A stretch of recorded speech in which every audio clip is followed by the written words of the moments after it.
Buenas noches, bienvenidos a la nave del misterio. Estos niños en una aldea de Uganda contemplan el dron, sí, como un artefacto extraterrestre.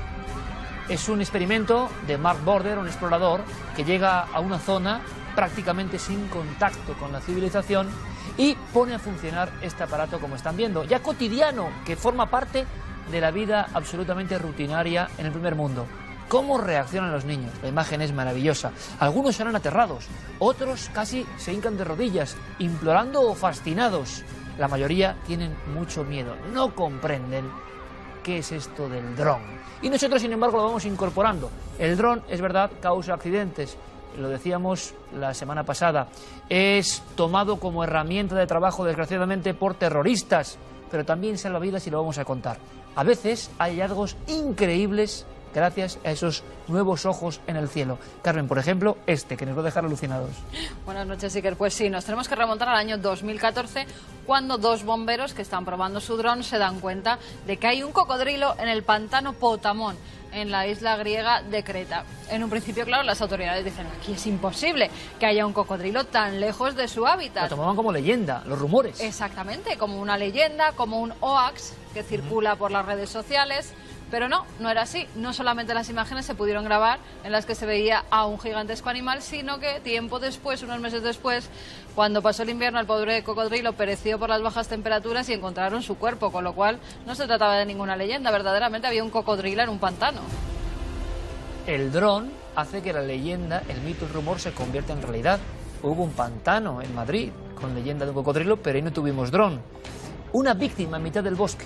Está a punto de perecer, ha tenido un accidente y va a morir de hipotermia. No tiene salida en ese lugar, no hay manera. Un entorno a muchos grados bajo cero. Y el dron salva la vida, también hay que contarlo. Un dron con capacidad autónoma, como se está probando ahora, en este caso en Shaktun, en Canadá, se guía por el calor. Es alucinante, de verdad, no me digan que no. Estas imágenes, esa especie de cámara de la ciencia ficción que tanto hemos soñado, atraviesa espacios surcados de árboles.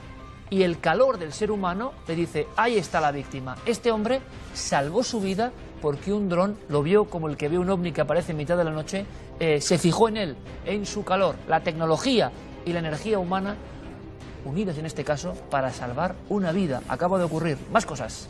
Los drones también están sirviendo no solo en manos de los terroristas, sino en manos, digamos, de los buenos para pillar a los terroristas. Porque cuando hacen cosas que no debían, también las cámaras de estos pequeños aparatitos los graban. La última ocasión en que han sido pillados, pues ha sido en la frontera turco-siria. ¿Y haciendo qué? No tenían nada más y nada menos que 12.000 camiones cisterna en los que habían metido todo el crudo para trasladarlo hasta Turquía. ¿Has dicho 12.000 camiones? 12.000 camiones cisterna. Nada más y nada menos. Y el dron poco a poco los va grabando. Es la forma de financiarse ilegalmente, ya que ese crudo que es ilegal y sacan de forma ilegal de Siria se lo venden a Turquía. Es más, el presidente turco dijo que me demuestre a alguien que yo compro o que en Turquía se compra petróleo que trae el ISIS. Bueno, pues ahí están las imágenes, ya se lo han demostrado. Más cosas, más hallazgos. No es un cocodrilo, pero para la ciencia es igualmente interesante. Hoy vamos a bucear en el hielo de los lugares más inhóspitos del planeta. Vamos a un lago congelado. En un sitio parecido, en la Antártida, un dron submarino logra obtener imágenes de algo que también era otra leyenda. Unas anémonas que vivían allí donde la vida no se puede abrir paso, donde la congelación del agua indica que un ser viviente no puede tener ningún tipo de alimento. La anémona de los hielos. Otro mito de la ciencia que acaba de ser descubierto por un dron, que en vez de ir por el aire, se le acoplan unos motores especiales y una cámara de alta presurización y baja por el hielo. Esta noche, precisamente, viene Paco Acedo, que es explorador polar, que ha hecho cosas increíbles, por ejemplo, atravesar el lago Baikal congelado solo. Le han pasado cosas que tienen que ver con el misterio y nos lo va a contar. Pero aquí el dron dijo, de leyenda nada, la anémona existe. ¿Por qué es importante esto? Claro, pues muy sencillo. Porque dicen los expertos en astronomía que esto nos da una pista sobre planetas con capas de hielo, que estamos viéndolos como bolas heladas, hay varios ejemplos en nuestro sistema solar incluso, que podrían tener este tipo de criaturas u otras. Se pensaba que con el hielo no había vida debajo a este nivel. Dicen ahora a través de esta investigación, puede haberla. Y ahora una pillada en toda regla. además por un terremoto que se produce en Italia, en Rávena en concreto, en el año 2012. Para ver la cuantía de los desperfectos que ha habido y también las víctimas, porque 30 personas pierden la vida en ese terremoto, lo que hacen es grabar a través de un dron. ¿Y qué se encuentran? Pues una sorpresita que no contaban con ella, una plantación de marihuana. Más de 100 plantas de marihuana que tenían sus dueños perfectamente escondiditas y que de repente los drones desde el aire comenzaron a grabar y los tipos acabaron en la cárcel. Es decir, que los drones se han convertido en los vigilantes del planeta, a veces consciente o inconscientemente.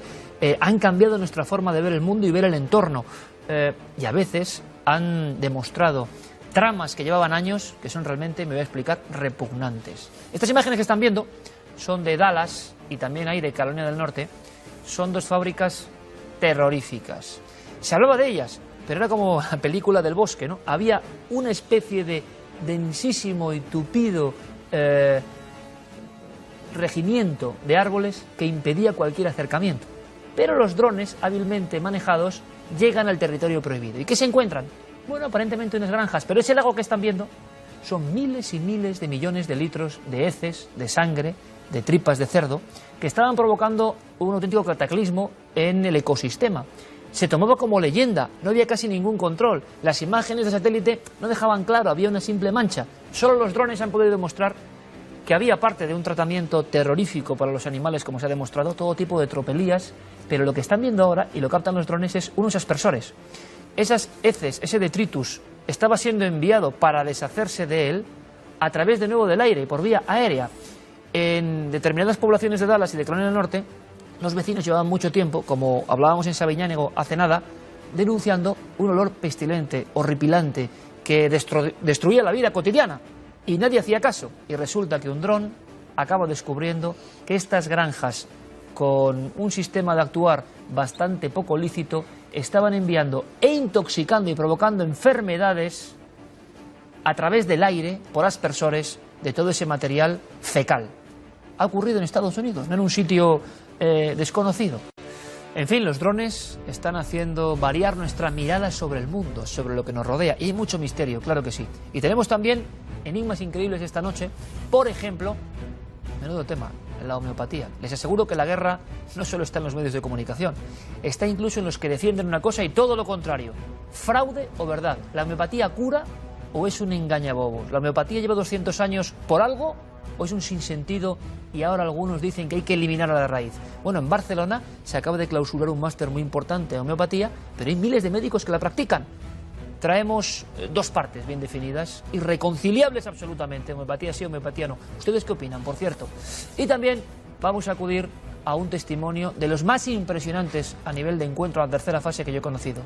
Solo puedo decirles que hay una persona de la máxima honestidad que se encontró con algo, con un caso que empezaba así, de esta forma nos lo contaba.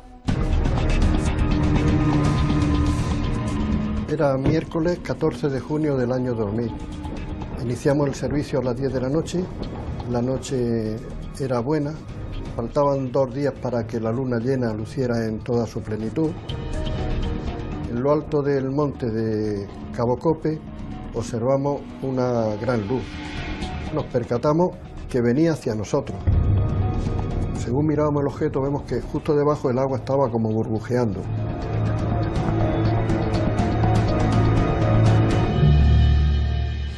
El agua burbujeaba y después surgió algo de las profundidades. No es la primera vez que ocurría, pero claro, 2 miembros de la Guardia Civil hicieron un informe que tenemos esta noche. Y hubo presencias, entidades. Seguro que quieren escuchar este caso. Tenemos muchísima información. Gracias, por cierto, por la acogida en León, ha sido maravilloso. Dentro de poco nos vemos en Sevilla. Estamos deseosos de verdad de estar con ustedes en la Noche del Misterio y en la Expo de Cuarto Milenio. Pero ya toca el turno de viajar al último continente de alguna forma, a un sitio al que nadie va, a un sitio, por cierto, que es el más profundo del planeta. Más de 1.680 metros de profundidad. ¿Se imaginan lo que es eso? Historias de monstruos, claro, de aparecidos, de desaparecidos, de luminarias que entran en las aguas y salen. Y un hombre solo, un español, atravesando paso a paso en el hielo, eso en soledad. ¿Qué pudo ver? ¿Qué pudo sentir? Nos lo va a contar ahora mismo.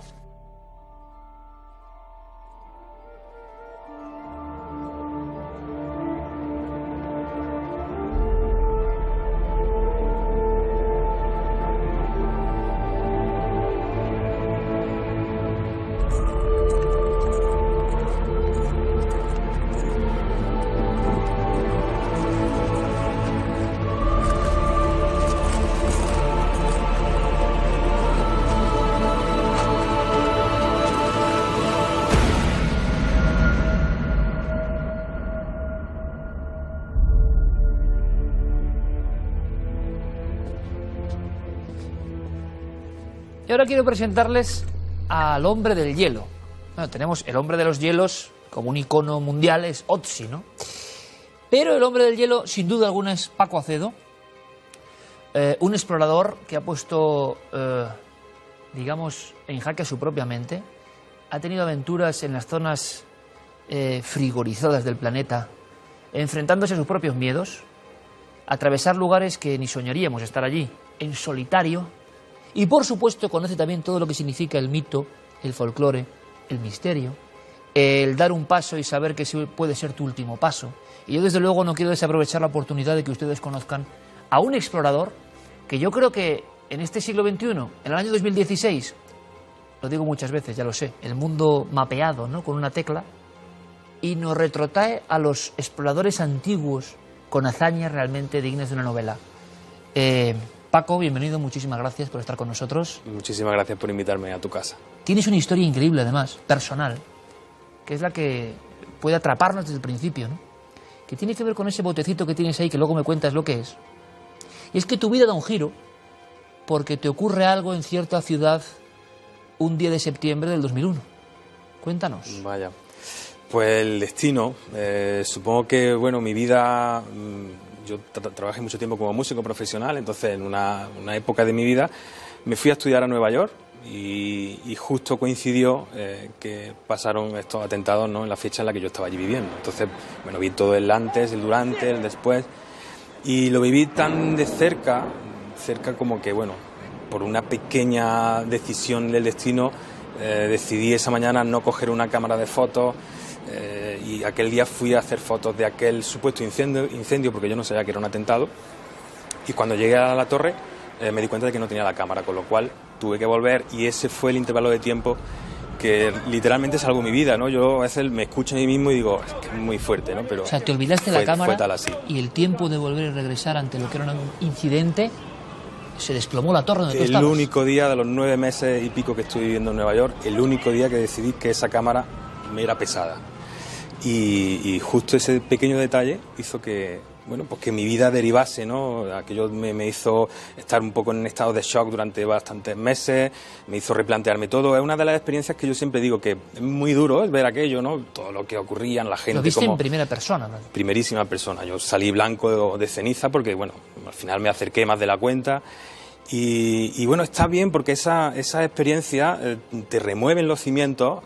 A veces nos quedamos un poco estables, ¿no? Entramos en cierta linealidad, pero me hizo reposicionar todos mis valores, reflexionar, pensar qué quería hacer con mi vida. Fue un shock, ¿no? Porque la muerte Total. se ve de una forma tan directa, tan real, una muerte colectiva.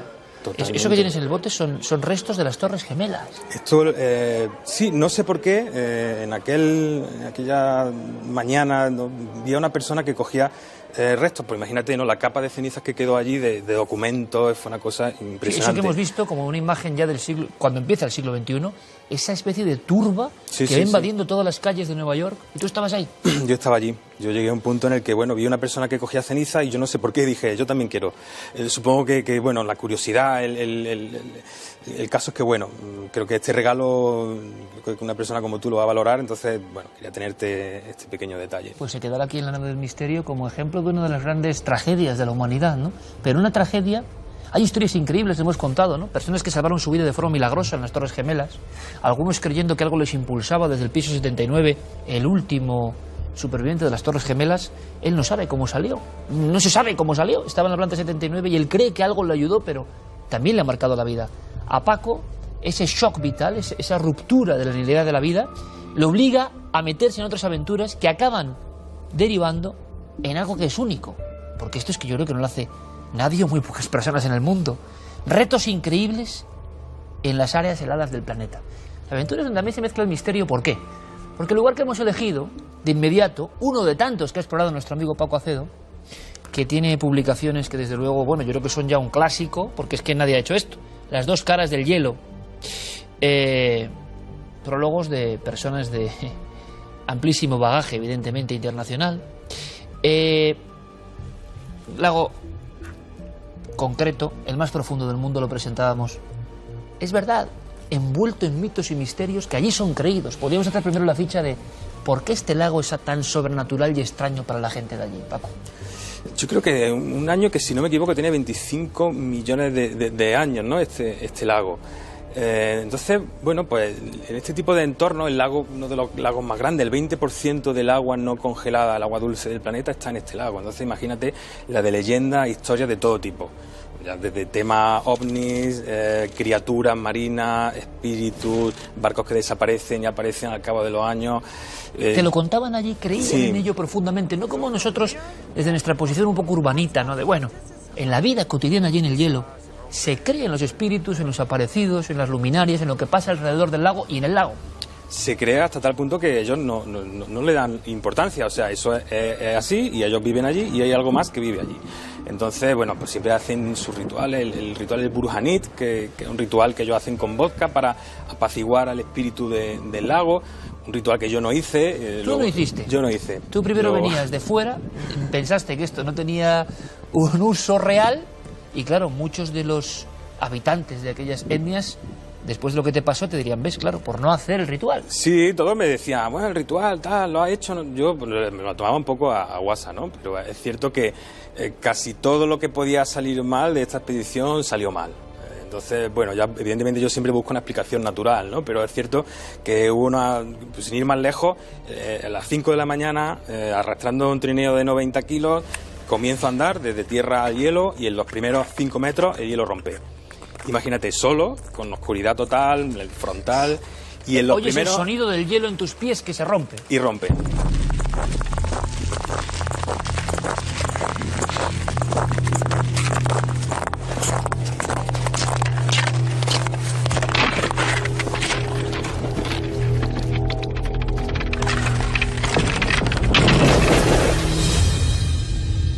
Caía hasta la cintura nada más, con lo cual enseguida salí y me recompuse, pero imagínate el pico de estrés y de ansiedad con el que yo empecé aquella aventura, ¿no? Claro, yo esto no lo relacionaba con el no haber hecho el ritual, tal, pero luego con el tiempo dices, bueno, yo qué sé, me pasaron muchas cosas durante los 3 primeros días. Yo me vino una situación que nunca había sentido, ¿no? Y es el escuchar esas voces internas que te van diciendo, pero a ver, ¿por qué? ¿Por qué haces esto? ¿Qué es lo que buscas? ¿Qué necesidad tienes? ¿Vas a morir? ¿El hielo va a romper? Porque tú imagínate la situación. El lago Baikal, evidentemente, un lago helado. Hay zonas donde el grosor del hielo puede ser de 1 metro, 1,5 metros, y hay otras zonas donde el grosor del hielo puede ser centímetros. Y tú no tienes ninguna información lógica para saber ese hielo en qué momento no es una trampa mortal. Simplemente o tienes acceso a información por satélite o simplemente vas caminando, arrastrando todo aquello y rezando, intentando interpretar el hielo, que no lo interpretas, ¿no? Porque un hielo hay que conocerlo y vas siempre con esa angustia. Yo, de hecho, durante los 3 primeros días tenía picos de ansiedad en los que yo me echaba literalmente a llorar porque yo no sabía, en cada paso podía romper.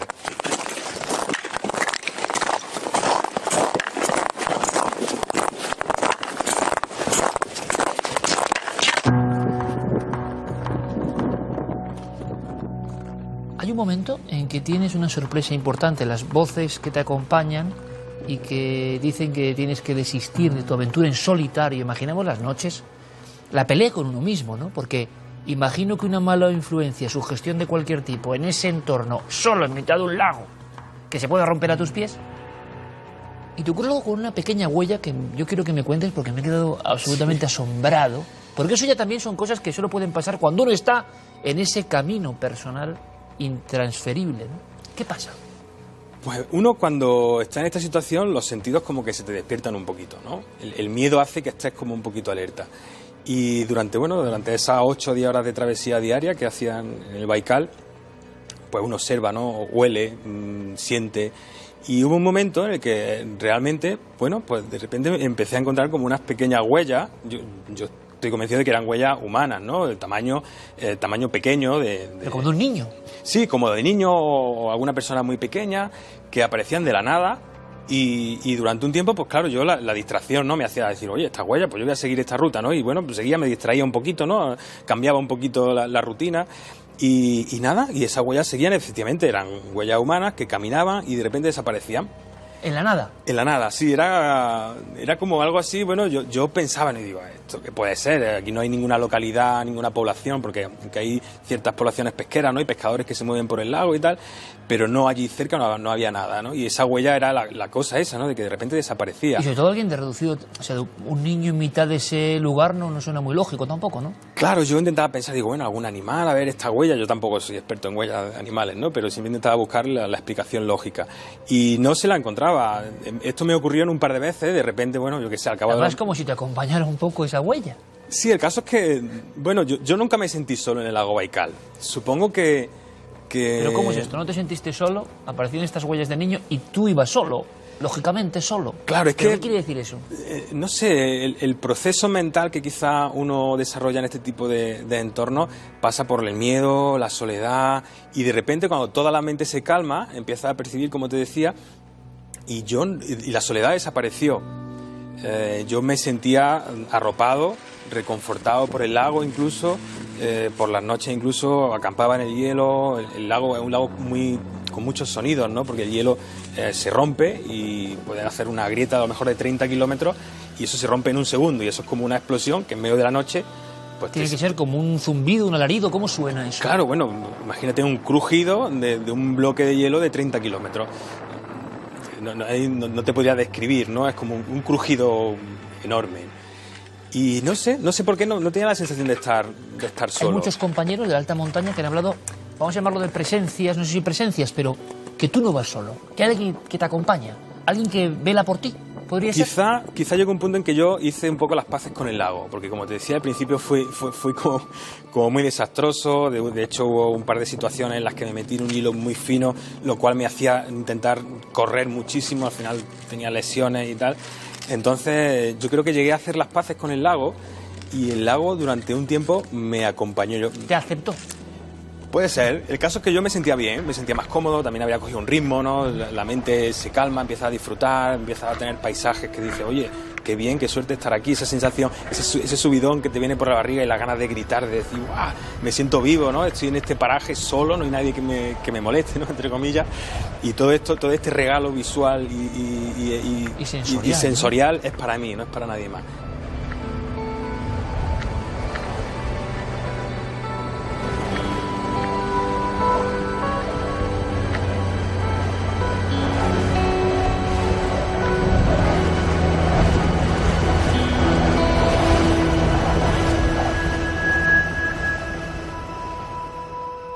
Y bueno, y así fue, llegó un momento en que se calmó todo, avancé y disfruté. ¿Y no descifraste el enigma de las huellas que venían de la nada, iban de la nada y que entroncan mucho, Paco, sinceramente, con las historias casi de los aparecidos o los misterios del lago que contaban todos los lugareños, ¿no? O muchos lugareños. Esas huellas desaparecieron creo que hasta en 3 ocasiones.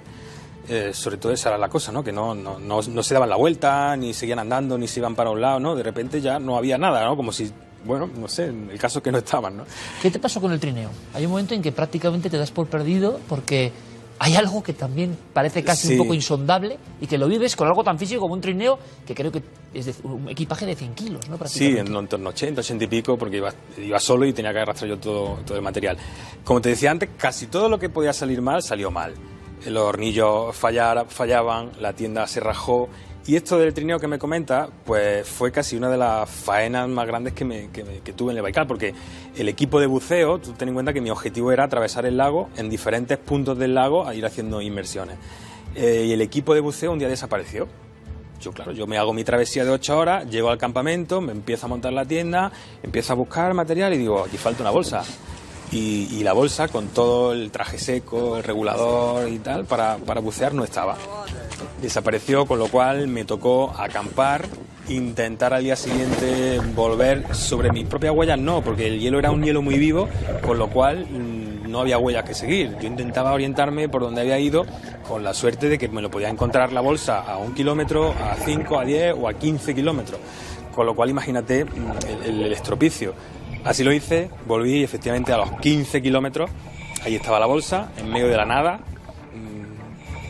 rodeada de nieve y bueno, pues eso fue tal cual, cogí la bolsa, me tocó otros 15 kilómetros de vuelta y a seguir, ¿no? Son cosas que yo siempre reconozco que busco la explicación natural. Que debe ¿no? tener, ¿no? Que debe tener, en ese ¿no? momento, en ese contexto... Claro, pero luego ya, bueno, supongo que también uno busca una distracción y empieza a decir, oye, pues esto del ritual este que yo no he hecho, el espíritu que dicen Hay un que hay en lugar el donde lago. parece que se ubica incluso el espíritu, ¿no? Hay En un el lugar, lago. y yo no lo sabía, Iker, hasta que volví a España. De hecho, estuve acampado porque hubo un momento en el que el hielo era muy inestable, las temperaturas subieron, yo no podía seguir avanzando, y estuve acampado junto a la isla de Auckland, en el cabo Burhan, donde hay una gran piedra. De hecho, cualquier fotografía turística del lago Baikal es como el símbolo, ¿no?, del lago. Y allí estuve acampado durante 2 o 3 días, hasta que el hielo solidificó un poco.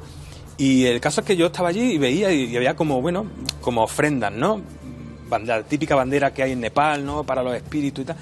Y yo no le di la mayor importancia. El caso es que, bueno, yo seguí, y a la vuelta, pues resulta que ese sitio es donde supuestamente la gente local dice que está el Palacio del Espíritu del Lago. El Palacio del Espíritu del Lago. Y te digo más, y no quiero rizar el rizo, pero es verdad que hubo un momento a partir del cual los aparatos de satélite que llevo, ¿no?, para comunicarme, para mandar un ok, para el teléfono, ¿no?, para si hay alguna llamada importante que hacer, dejaron de funcionar. Y además, justo, si no recuerdo mal, fue a partir de ese punto en el que el Spot, un cacharro con el que se envía una señal satélite para que vean desde casa la coordenada por la que uno está caminando, ya no respondía. No se sabía por qué, eso no iba, no llegaban señales, no daba, y ya de hecho dejé de mandar la señal. Y claro, cuando llegué a casa pues mira, resulta que estuve allá acampado, ¿no? Y Hubo una zona de campana de vacío justo ahí. yo no sé.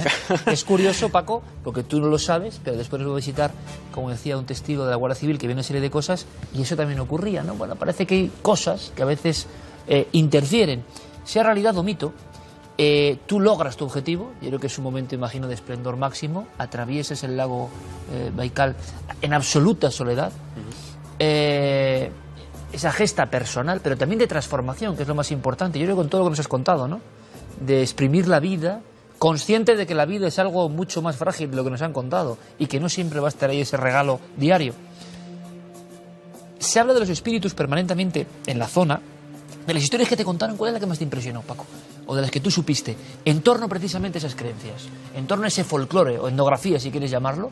¿Cuál es la que más te impresionó, la que más te ha llamado la atención de ese lugar, Pues, para quedarnos con una ficha de un misterio de ese sitio? Pues posiblemente, quizá, la gente local que yo de vez en cuando puntualmente me encontraba, pescadores que se mueven por el hielo, hacían referencia sobre todo a las desapariciones de barcos, ¿no? Barcos que desaparecían y reaparecían al cabo de los años. Algunos te afirmaban, ¿no?, que ellos lo habían visto, que tal, que cual, experiencia, o que yo vi una sombra, que una luz, en fin, cosas que ellos confirmaban haberlas visto, y otras pues eran un poco la leyenda y las historias que familiar tras familiar iban comunicándose entre ellos, ¿no?, y hablaban de eso, ¿no?, de las criaturas del lago. De hecho, hay una zona del lago de Baikal donde hay, por lo visto, unas tallas en piedra, ¿no?, tallas muy antiguas, ¿no?, donde ya se representa la figura como un monstruo parecido al monstruo del lago Ness, ¿no?, ese típico dragón, animal, lo cual, bueno, pues ¿por qué no? Un lago que tiene esa profundidad, un lago tan antiguo. ¿Tú crees que puede haber de todo ahí debajo, en el sentido, Paco, de la poca exploración que tenemos de estos lugares bajo el hielo? Mira, yo, Iker, sinceramente soy escéptico en estas cosas en un 95%. Pero reconozco que el mundo submarino, y sobre todo en los entornos polares, está prácticamente sin explorar. O sea, conocemos a lo mejor la capa, como quien dice, la capa superficial de las profundidades marinas, con lo cual, ¿por qué no? Puede haber de todo. Yo creo que sería un razonamiento quizá un poco limitado el decir, oye, pues mira, la vida es así de cuadriculada, nosotros estamos aquí, no hay nada más. Sería demasiado simple, ¿no? La vida es algo tan bello, tan maravilloso, el planeta, ¿no?, el universo, que yo creo que ¿por qué no dejar esa puerta abierta? Se ha hablado mucho, Paco, de los hielos. Acumulan por su soledad un montón de mitos. Algunos tienen que ver con exploraciones más o menos clandestinas, con los nazis, con agujeros. Se ha hablado de muchas cosas, pero yo creo que Paco Acedo lo cuenta de tal manera que esto ha sido una etapa. Este mítico lago Baikal, de que se han contado tantas cosas, él lo atravesó paso a paso, poniendo en peligro su vida. Pero ¿qué otras cosas habrá vivido nuestro hombre de los hielos? Yo creo que sería maravilloso aproximarnos a otros lugares del planeta donde hay misterio, enigma, superación. Y yo creo que al final lo más importante, sinceramente, por encima de cualquier cuestión más o menos anecdótica, de una visión, de un elemento. Hay lugares donde el ser humano trasciende, donde la vida cotidiana se rompe en mil pedazos y se produce esa conexión, como parece que tenían los antiguos, con lo profundo, ¿no? Decían ellos, el anima mundi, lo que está ahí, te acepta. Él no hizo el ritual, pero al final parece que fue aceptado por el lago, seguramente más célebre, junto con el lago Ness, a nivel de misterios. Paco, te lo agradezco muchísimo, te deseo el mayor de los éxitos con las dos caras del hielo y que, si es posible, nos cuentes otras aventuras donde, por fortuna, has sobrevivido para contarlo. Te traeré cualquier novedad, cualquier nueva aventura, la compartiré. Encantado. Gracias, amigo. Gracias. Mucha suerte y gracias por estas imágenes impresionantes que nos has brindado en lugares, bueno, queda mucho por contar, ¿no? En lugares donde, ¿cómo puede ser? Tiene que ser realmente, a veces, para alguien como yo, imagínense, claustrofóbico, meterte ahí debajo, sabiendo que hay una gran capa de hielo que te tapa. Pero eso lo contaremos otro día. Paco, gracias, muchísimas gracias. Encantado. Vamos con noticias. Esto debe ser noticia. Que compatriotas hagan este tipo de cosas, yo creo que debe ser noticia, debe ser conocido. Y ahora nos marchamos. Y es que un grupo de paleontólogos británicos ha conseguido localizar el eslabón perdido del Tyrannosaurus Rex. Durante décadas, diversos investigadores habían intentado conocer cómo los primeros tiranosaurios de hace 230 millones de años, que eran mucho más pequeños, terminaron alcanzando los 8 metros de altura, convirtiéndose en el rey de los depredadores. Ahora un grupo de paleontólogos de la Universidad de Edimburgo ha podido estudiar un conjunto de fósiles hallados en Uzbekistán gracias a los últimos avances tecnológicos. El estudio recién publicado muestra todos los detalles de la nueva especie de tiranosaurio que por fin arroja luz sobre 20 millones de años para los que la ciencia aún no tenía respuesta. Y nos vamos hasta Salem, ya saben, la localidad más conocida por los juicios brujeriles que se llevaron allí a cabo en el siglo XVII. Pues bien, ahora un equipo de investigadores asegura haber hallado el lugar donde ahorcaron a esas pobres personas a las que acusaron de artes oscuras. Se trata del lugar conocido como Proctor's Ledge, una pequeña parcela del bosque donde se ejecutó a 14 mujeres y 5 hombres. Los conocidos como juicios de Salem son uno de los eventos más famosos de la historia de los Estados Unidos, pero las ejecuciones estaban mal documentadas y su ubicación exacta se desconocía. La histeria religiosa de estas comunidades, formada mayormente por puritanos, provocó que se extendieran las acusaciones de brujería entre los habitantes de la región. Pero 4 años después de los juicios, los jurados que dictaron sentencia firmaron una confesión de error, asegurando que su actuación se debió a la histeria colectiva. Y hablando de ejecuciones, en Londres están teniendo un verdadero problema con el que ya se conoce como The Croydon Cat Reaper, el destripador de gatos. En los 2 últimos años se han encontrado, sobre todo en el sur de la capital inglesa, más de 60 gatos mutilados, decapitados y eviscerados. Scotland Yard ya ha abierto una investigación y la asociación PETA ofrece 6.500 euros para quien dé información sobre el asesino de animales. Lo que extraña a los investigadores es que algunos gatos fueron devueltos, descuartizados a sus dueños, que los encontraron muertos en las puertas de sus casas o en los jardines cercanos. Además, las decapitaciones y las mutilaciones sufridas por los felinos fueron limpias, por lo que el supuesto autor empleó, sin duda, un cuchillo profesional. Y hasta Londres volará por primera vez la nave más grande del mundo, el Highlander 10, que mide 92 metros de largo. Se trata de una aeronave de fibra de carbono que está propulsada por 4 motores diésel que pueden permanecer hasta 5 días seguidos en el aire a una velocidad de 150 kilómetros por hora. Además, aterriza en cualquier superficie, sea tierra, nieve, agua o hielo, y despega casi en vertical. Es un híbrido de aeroplano, dirigible, helicóptero, que utiliza los materiales más novedosos, la tecnología más moderna de aeronáutica y los últimos avances informáticos. Es verdaderamente una aeronave del siglo XXI, aunque trae a la memoria los dirigibles que surcaron los cielos hasta los años 40 del pasado siglo. Una forma de volar que se abandonó tras el terrible accidente del Hindenburg en 1937. Y acabamos con el Triángulo de las Bermudas. Iker y yo sobrevolábamos esa zona hace pocos días en un vuelo con muchas turbulencias que tal vez ahora tengan una explicación. Si quieren saber más, además, escúchenlo en Universo Iker. Al parecer, unos cráteres que miden hasta 800 metros de ancho y 50 metros de profundidad podrían ser clave para resolver el enigma de las desapariciones de barcos y aviones que se producen en esa zona. El Triángulo de las Bermudas, situado en la parte noroccidental del Océano Atlántico, entre las Islas Bermudas, Puerto Rico y la ciudad de Miami, tiene más de 1 millón de kilómetros cuadrados de superficie y se han registrado... Y después de la actualidad, más actualidad, pero que ampliamos. Hemos variado incluso nuestra planilla de temas y ideas para todos ustedes, este bloque informativo, porque ha estallado la guerra de la homeopatía, así de claro. La guerra en un sentido violento, no sé.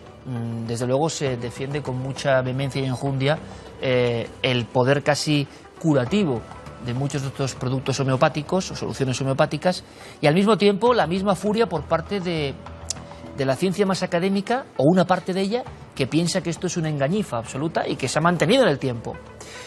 Como yo no sé de la homeopatía, pero sé, incluso a nivel familiar, sé de personas que se dedican a la farmacia y sé cómo hay muchas personas que se acostumbran también a consumir estos productos y dicen que les va bien, otros que no, me imagino.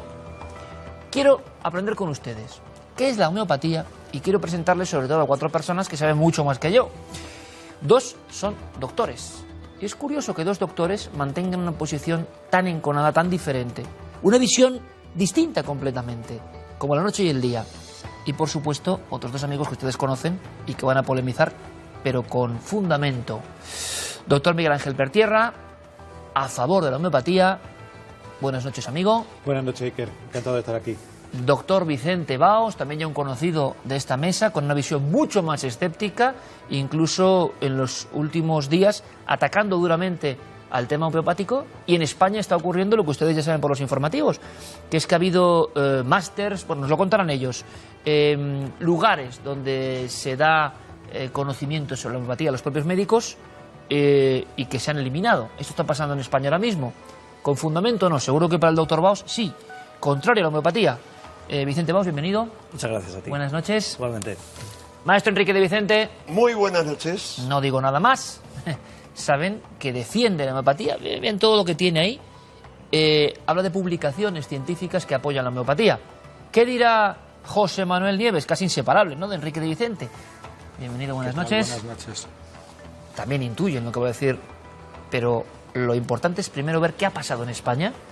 Se ha vinculado más la homeopatía a asuntos bastante desgraciados y también a personas que están convencidas de que la evidencia es que cura. Pero ¿quién tiene la razón? Vemos esta información y debatimos. A finales del siglo XVIII, el médico sajón Samuel Hahnemann sentó las bases de la homeopatía, un sistema de medicina alternativa que se sirve de hasta 3.000 sustancias de origen vegetal, animal y mineral para, supuestamente, curar patologías de distinta gravedad. La medicina homeopática se basa esencialmente en el llamado principio de similitud. En otras palabras, lo similar cura lo similar. Los defensores de estas terapias sostienen que una sustancia responsable de determinados síntomas puede al mismo tiempo aliviarlos o incluso cortarlos de raíz si se administra en la dosis y forma correcta. La clave está en una práctica denominada dilución, consistente en mezclar una parte de una sustancia con 99 partes de agua destilada para activar la energía de la sustancia diluida. El proceso puede llegar a repetirse entre 6 y 30 veces por preparado, por lo que, según algunos, la dilución sería equivalente a verter una gota de principio activo en todos los océanos del planeta. Así, aunque algunos países como Reino Unido, Francia o Alemania financian la homeopatía en sus servicios públicos de salud, los más críticos se refieren a ella como la medicina del agua, debido, según argumentan, a la inexistencia de principio activo alguno en sus productos derivados capaz de provocar una respuesta fisiológica en el organismo. Para espanto de la medicina oficial, el debate entre defensores y detractores de estos métodos llegó a escenificarse en 2010 entre la propia comunidad científica, cuando el virólogo francés Luc Montagnier, premio Nobel por su descubrimiento del VIH, avaló públicamente la homeopatía. A nivel popular, ciertos personajes célebres han optado por este tipo de tratamientos para encontrar una solución a sus males. Uno de los ejemplos más conocidos es el de la cantante Tina Turner, que en 1970 dijo haberse curado de una tuberculosis gracias a la homeopatía tras haber recurrido inicialmente a la medicina tradicional. En ese mismo sentido, algunos profesionales de la sanidad pública defienden la extraordinaria eficacia de esta disciplina a la hora de tratar patologías de nariz, garganta y oídos, especialmente en el caso de los niños.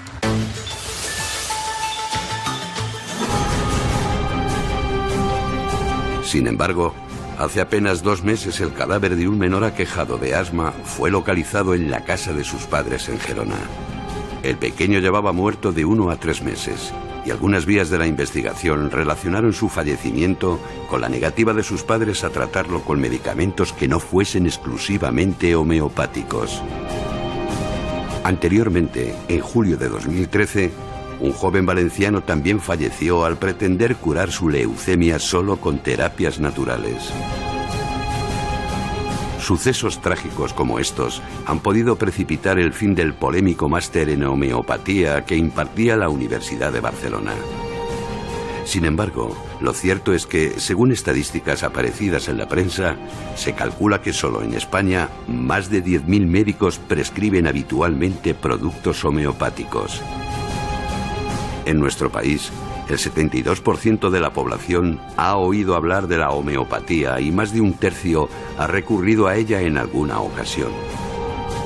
Aunque según una reciente encuesta, el 51% de los entrevistados afirmó que este tipo de remedios son eficaces, las posturas están hoy más enfrentadas que nunca. ¿Es la homeopatía una tabla de salvación? ¿O se trata más bien de un fraude?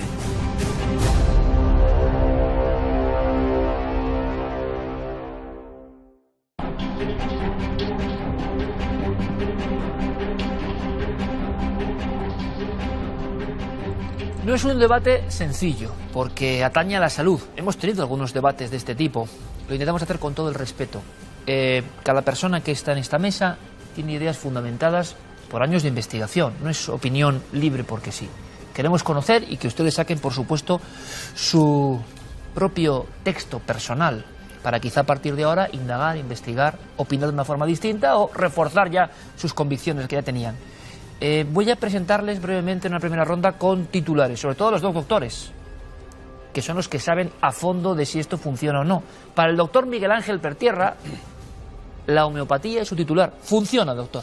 Funciona y con letra mayúscula. No porque lo diga yo, no porque lo haya visto yo, que lo he visto, no porque he visto pacientes que lo han tratado médicos homeópatas, sino porque la literatura, que a fin de cuentas las investigaciones, los estudios que se han hecho, hoy ofrecía una serie de artículos, he recogido en este pequeño taco 35 artículos de más de 200 y pico de revistas médicas que no tienen ningún otro interés que difundir, no tienen nada que ver con la homeopatía, revistas como Lancet, el British Medical Journal, revista de farmacología y muchísimos otros datos más científicos que indican estudios que la homeopatía funciona. Evidentemente hay otros estudios que hechos de una forma o de otra, algunos con ciertas críticas, otros con cierto fundamento que a lo mejor una parte puede que no vaya a funcionar, pero lo que lo podemos desechar es una terapia que puede funcionar complementaria en algunos casos y que en un momento determinado puede resolver algunos problemas. Vamos con titulares y enseguida debatimos porque hay tanto que hablar.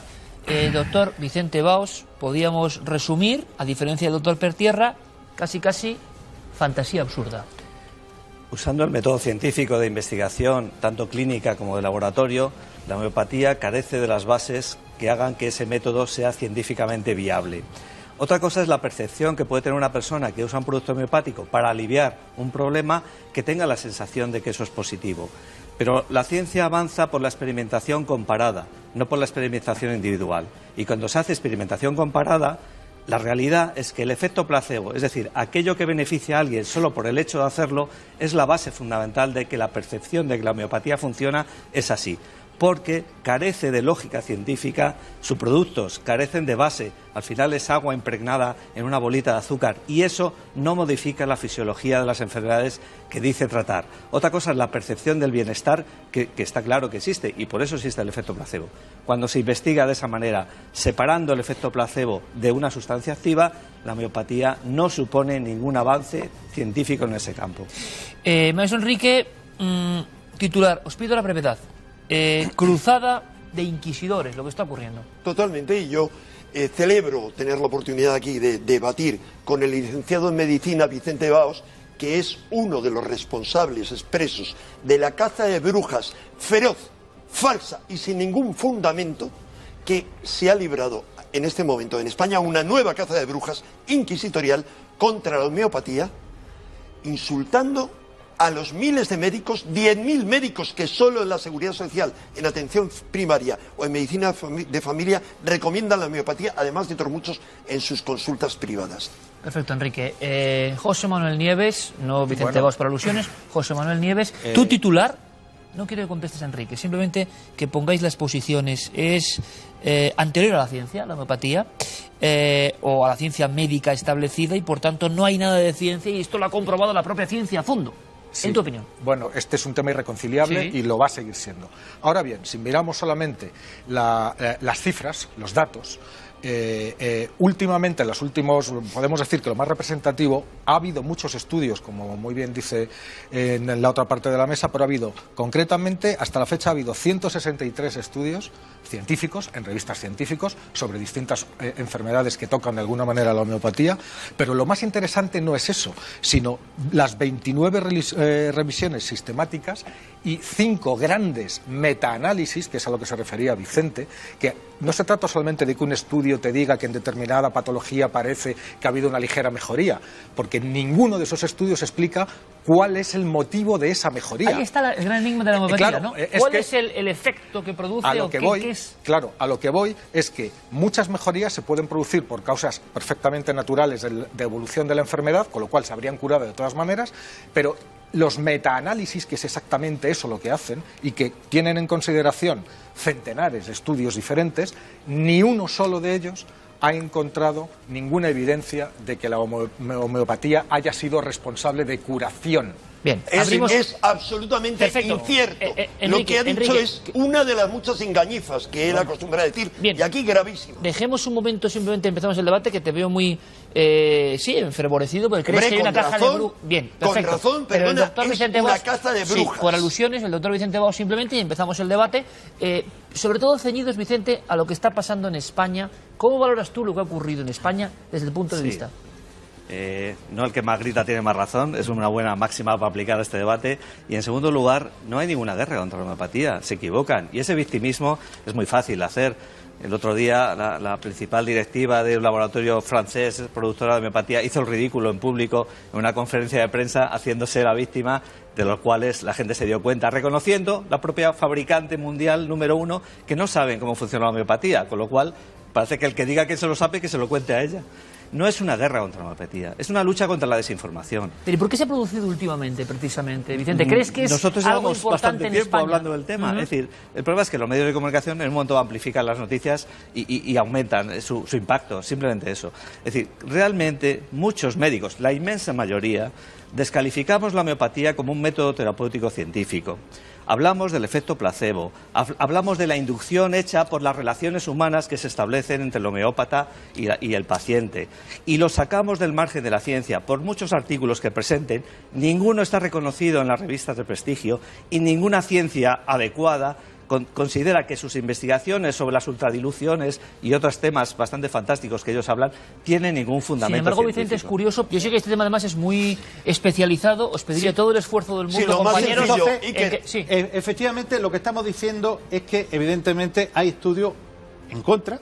Como bien has dicho, hay veces estudios que están bien realizados y bien no, pero hay otros estudios muy bien realizados que están a favor. Por lo cual, o uno es un erudito y echa por tierra a toda esta revista y he cogido las 35 primeras, sobre todo por no llenar los 200 revistas, o está diciendo que cualquier revista que se está publicando, estamos diciendo revistas de todo el mundo, estamos diciendo revistas de British Medical Journal, es mentira. Ahora, Iker, puesto en términos muy claros, vamos a ver, el efecto placebo viene a ser que a ti te dan un terroncito, una pastillita con agua y azúcar, y por la creencia eso te cura, ¿vale? Y dicen, se explica así.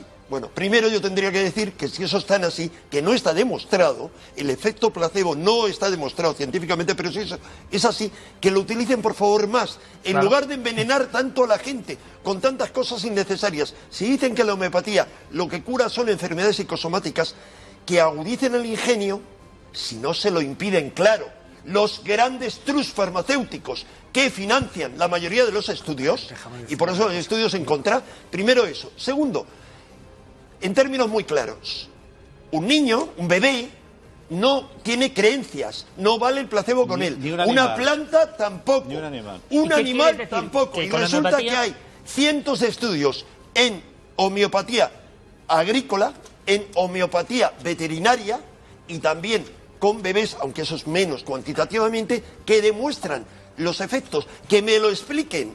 Pero luego, perdón Iker, segundo argumento, estaban hablando como que aquí los ignorantes en España, no, les doy algunos datos. Por ejemplo, en Suiza, Suiza, como sabemos, es el país más ignorante, más atrasado y más paupérrimo de Europa. Vale, 67% de los suizos decidieron en referéndum, no como se hace aquí a golpe de dedo, de un dedo movido por las farmacéuticas, decidieron que la homeopatía, junto con otras 4 terapias naturales, debía ser financiada por la Seguridad Social. Vamos al otro lado. No, quería decirle solamente una frase, digo, qué pena que no te hubiera escuchado el pobre Steve Jobs, que se tuvo que morir y que justo poco antes de morirse se dio cuenta de que todos los remedios de medicina alternativa que estaba haciendo los tenía que dejar para operarse del cáncer que finalmente le mató, y llegó tarde. Mira, llegó tarde. Pero eso no estamos hablando de que el utilizar la homeopatía, y yo lo decía en el resumen, pueda curar todo. Si dice que no hay ningún artículo aquí que diga que la homeopatía cura el cáncer. Ningún artículo científico dice que no vale para todo, no es un milagro. No es una panacea. Lo que ellos niegan es eso. Igual que han dicho algunos autores que es que no se utiliza receta y no. ¿Sabes lo que ocurre? Es que gran parte de la literatura científica y de los científicos lo que te dicen es, lo toleras porque en líneas generales y en una amplísima mayoría no hace daño, porque es agua y es azúcar, pero lo que estaba diciendo es que lo toleran, no es que lo recomienden ni que lo pongan, es que lo toleran. También porque no hace daño. No hace daño. O sea, como no hace daño, pues hazlo. La mayoría de los medicamentos de las sustancias que se toleran, por eso se no son Y medicamentos. es curioso esta división. Escuchemos al doctor Vicente Baus, que está muy callado. Cuando un país evalúa, hubo un referéndum en Suiza, pero recientemente Australia ha hecho una evaluación global y ha desechado la homeopatía en un informe muy amplio que en 68 circunstancias clínicas no funciona más allá del efecto placebo. Sí. El sistema británico va a retirar de cualquier tipo de financiación a la homeopatía en base a una evaluación que está haciendo realmente el NICE y a un informe que encargó el Congreso de los Diputados. Pero Vicente, lo que sorprende es que entonces sí que estaba financiándose hasta el momento. Sí. Te lo pregunto de verdad desde el desconocimiento. Sí. O sea, que y eso se reevalúa. Cotas... Aquí no hemos llegado afortunadamente a esa situación. Es decir, la comunidad científica global descarta la homeopatía como una terapia científica, por mucho que ellos insistan. Es decir, la neurociencia ha avanzado en el convencimiento de placebos. Si uno no lo conoce, pues es que no lo sabe, pero el placebo se conoce muy bien. Y es un área interesantísima de estudio sobre los mecanismos de respuesta. En tu opinión, Vicente, es lo que hace efecto la homeopatía. Absolutamente, nada más. La empatía, la comunicación, el bienestar que se produce en una relación, que además eso te tenga que transportar por un producto inerte, inocuo, sin sustancia activa de ningún tipo que vaya a modificar la biología, lo curioso, es lo que criticamos. Desde mi punto de vista, y lo traslado a este lado de la mesa, es que yo lo desconocía, que países tan importantes, con tanta enjundia, tengan financiación de todo esto, si es tan fácil demostrar que es placebo. Un momento, José Manuel, simplemente para que nadie pierda el hilo, porque ya sabíamos que esto es un tema que concentra mucha emoción y mucha intensidad, y yo no quiero que se pierda el hilo. Doctor Pertierra, lo sorprendente entonces es que, en vuestra opinión, sí que funciona, y muchos grandes sistemas de salud lo mantienen a día de hoy, que yo creo que las ideas hay que dejarlas claras. Que lo mantienen, que lo pagan, y no solamente, sino que, para mí lo más importante, es que hay estudios científicos de revistas serias que lo apoyan. Igual que yo, cuando estudio en mi especialidad, otorrinolaringología, algo viene de una revista y evidentemente lo primero que piensa es que el estudio de esa revista seria está bien hecho y ha pasado los límites y ha pasado los controles, cuando leo cualquier otro artículo... Es un error. Aquí hay que preguntarse una cosa. ¿Es un error de todas las revistas que han hecho los estudios, pero vamos simplemente a ver, están cogiendo te estás aferrando a una serie de estudios y hay muchísimos más, o sea, 100 veces más estudios que dicen lo contrario. Vamos a ver, hay un hecho, aquí hay un hecho. Vamos a ver, no vamos a hablar de medicina. Dejadme que diga algo. Hay un hecho. La homeopatía está en franco retroceso en todo el mundo. Y los gobiernos que hasta ahora lo han apoyado como un laissez-faire, laissez-passer, es decir, vamos ¿Y por qué lo han apoyado? A mí os lo juro que me sorprende. Pero no es un esta apoyo división. activo, es un apoyo pasivo, porque resulta que la homeopatía existe desde antes de la medicina, ¿vale? Pues entonces tiene un montón de adeptos. Bueno, desde antes y un de la montón. medicina ¿Sabes lo que ocurre? científica, Que ¿no? igual que ha sucedido con muchas otras cosas, a medida que la ciencia, la química, la física han ido avanzando y explicando cosas, pues la homeopatía y otras disciplinas y otras paraciencias y otras medicinas alternativas pues han ido perdiendo. ¿De acuerdo, ahora doctor mismo, Pertierra? ahora mismo está en retroceso. Quiero decir lo primero que ha dicho, que es totalmente inocuo. Desgraciadamente, como cualquier producto, aquí tengo un artículo de que la FDA advierte que un medicamento que lleva zinc pues puede producir lesiones de anomia, que es una falta del olfato. Y, Sí, y si realmente la empresa llamada Matrix, con 2X, pues no sirviese para nada, los 12 millones de dólares que ha pagado a las personas que supuestamente o presuntamente le ha hecho daño, a mí por lo menos me lo podían pagar. Vale, pero vamos a ver, esto necesita una aclaración. Lo que tú estás diciendo creo que es una verdad parcial, porque si mal no tengo entendido, la homeopatía, los tratamientos consisten en la disolución de determinadas moléculas en agua, lo disuelven, el resultado de eso lo vuelven a disolver hasta que prácticamente no queda nada del original. Pero espera, depende, y hay distintos tipos de concentración. puede ser desde doblemente, o sea, de 12 hasta ¿Por lo qué que cura? sea. No, perdona, lo que sea, ¿cuánto es? Hay productos que yo tengo mis dudas que funcionen, que hay hasta 300. Yo eso Vale, no lo sé. pues yo siempre he defendido... No, por favor, he defendido... Sí, le respondo que se produce. Una cosa. Hay productos que lo común o lo igual cura lo igual. De hecho, la alergia, hay una cosa que se llama la arnica, que es un producto para la alergia, y ese producto se está utilizando para estimular la inmunoglobulina, para estimular los temas antialérgicos, y se está utilizando en homeopatía. Doctor, y realmente una es cosa, igual. y ahora basta, Nieves. Casos en los que tú hayas comprobado, y si puedes, muy gráfico, que algún producto homeopático cura, tú como doctor, porque así igual nos enteramos cura, en hechos concretos. mejora, hay una serie de productos, además... digamos, podrías poner ejemplos de equivalentes de productos normales, que a ti te han farmacéuticos, funcionado alopáticos. o que tú has visto que funcionen en tu tarea como médico. Dentro de mi especialidad, una patología muy frecuente que son los vértigos. Los vértigos de todo tipo. Yo creo que ahí, en esta mesa, por lo menos creo que entiendo un poquito. Y hay un producto que yo no lo he utilizado, pero he visto que lo han utilizado personas, que lleva arnica, caléndula, camomila, cruta, gabelones y otras muchísimas más, que disminuyen, igual que algunas gotas, lo que es el vértigo. Hay otro producto que sirven para la coriza, que es una alteración de la nariz, que también funciona. Yo, por lo menos en mi especialidad, hay productos, ojo, y dice que solamente en gota. Yo tengo que decir que por lo menos la homeopatía de hoy se utiliza en distintas, menos las inyectables, se utiliza en todas las posologías. Pero lo que estamos viendo, doctor, es existentes. que no es para enfermedades especialmente graves, ¿no? Yo, por lo menos, lo que he Vamos a conocido no es para enfermedades graves. Lo que sí es verdad que en enfermedades graves, en lesiones tumorales y en estudios, ayudan como un coadyuvante a la mejoría de la persona. Nunca un tratamiento. No estamos hablando de fitoterapia como la vincristina, la vinblastina, sino de coadyuvante, por ejemplo, y aquí hay artículos que hoy te lo he pasado, coadyuvante, por ejemplo, para personas con lesiones cancerosas digestivas y que le ayuda a pasar ese posttratamiento, radioterapia o quimioterapia que le coadyuva. ¿Que dicen que el efecto placebo?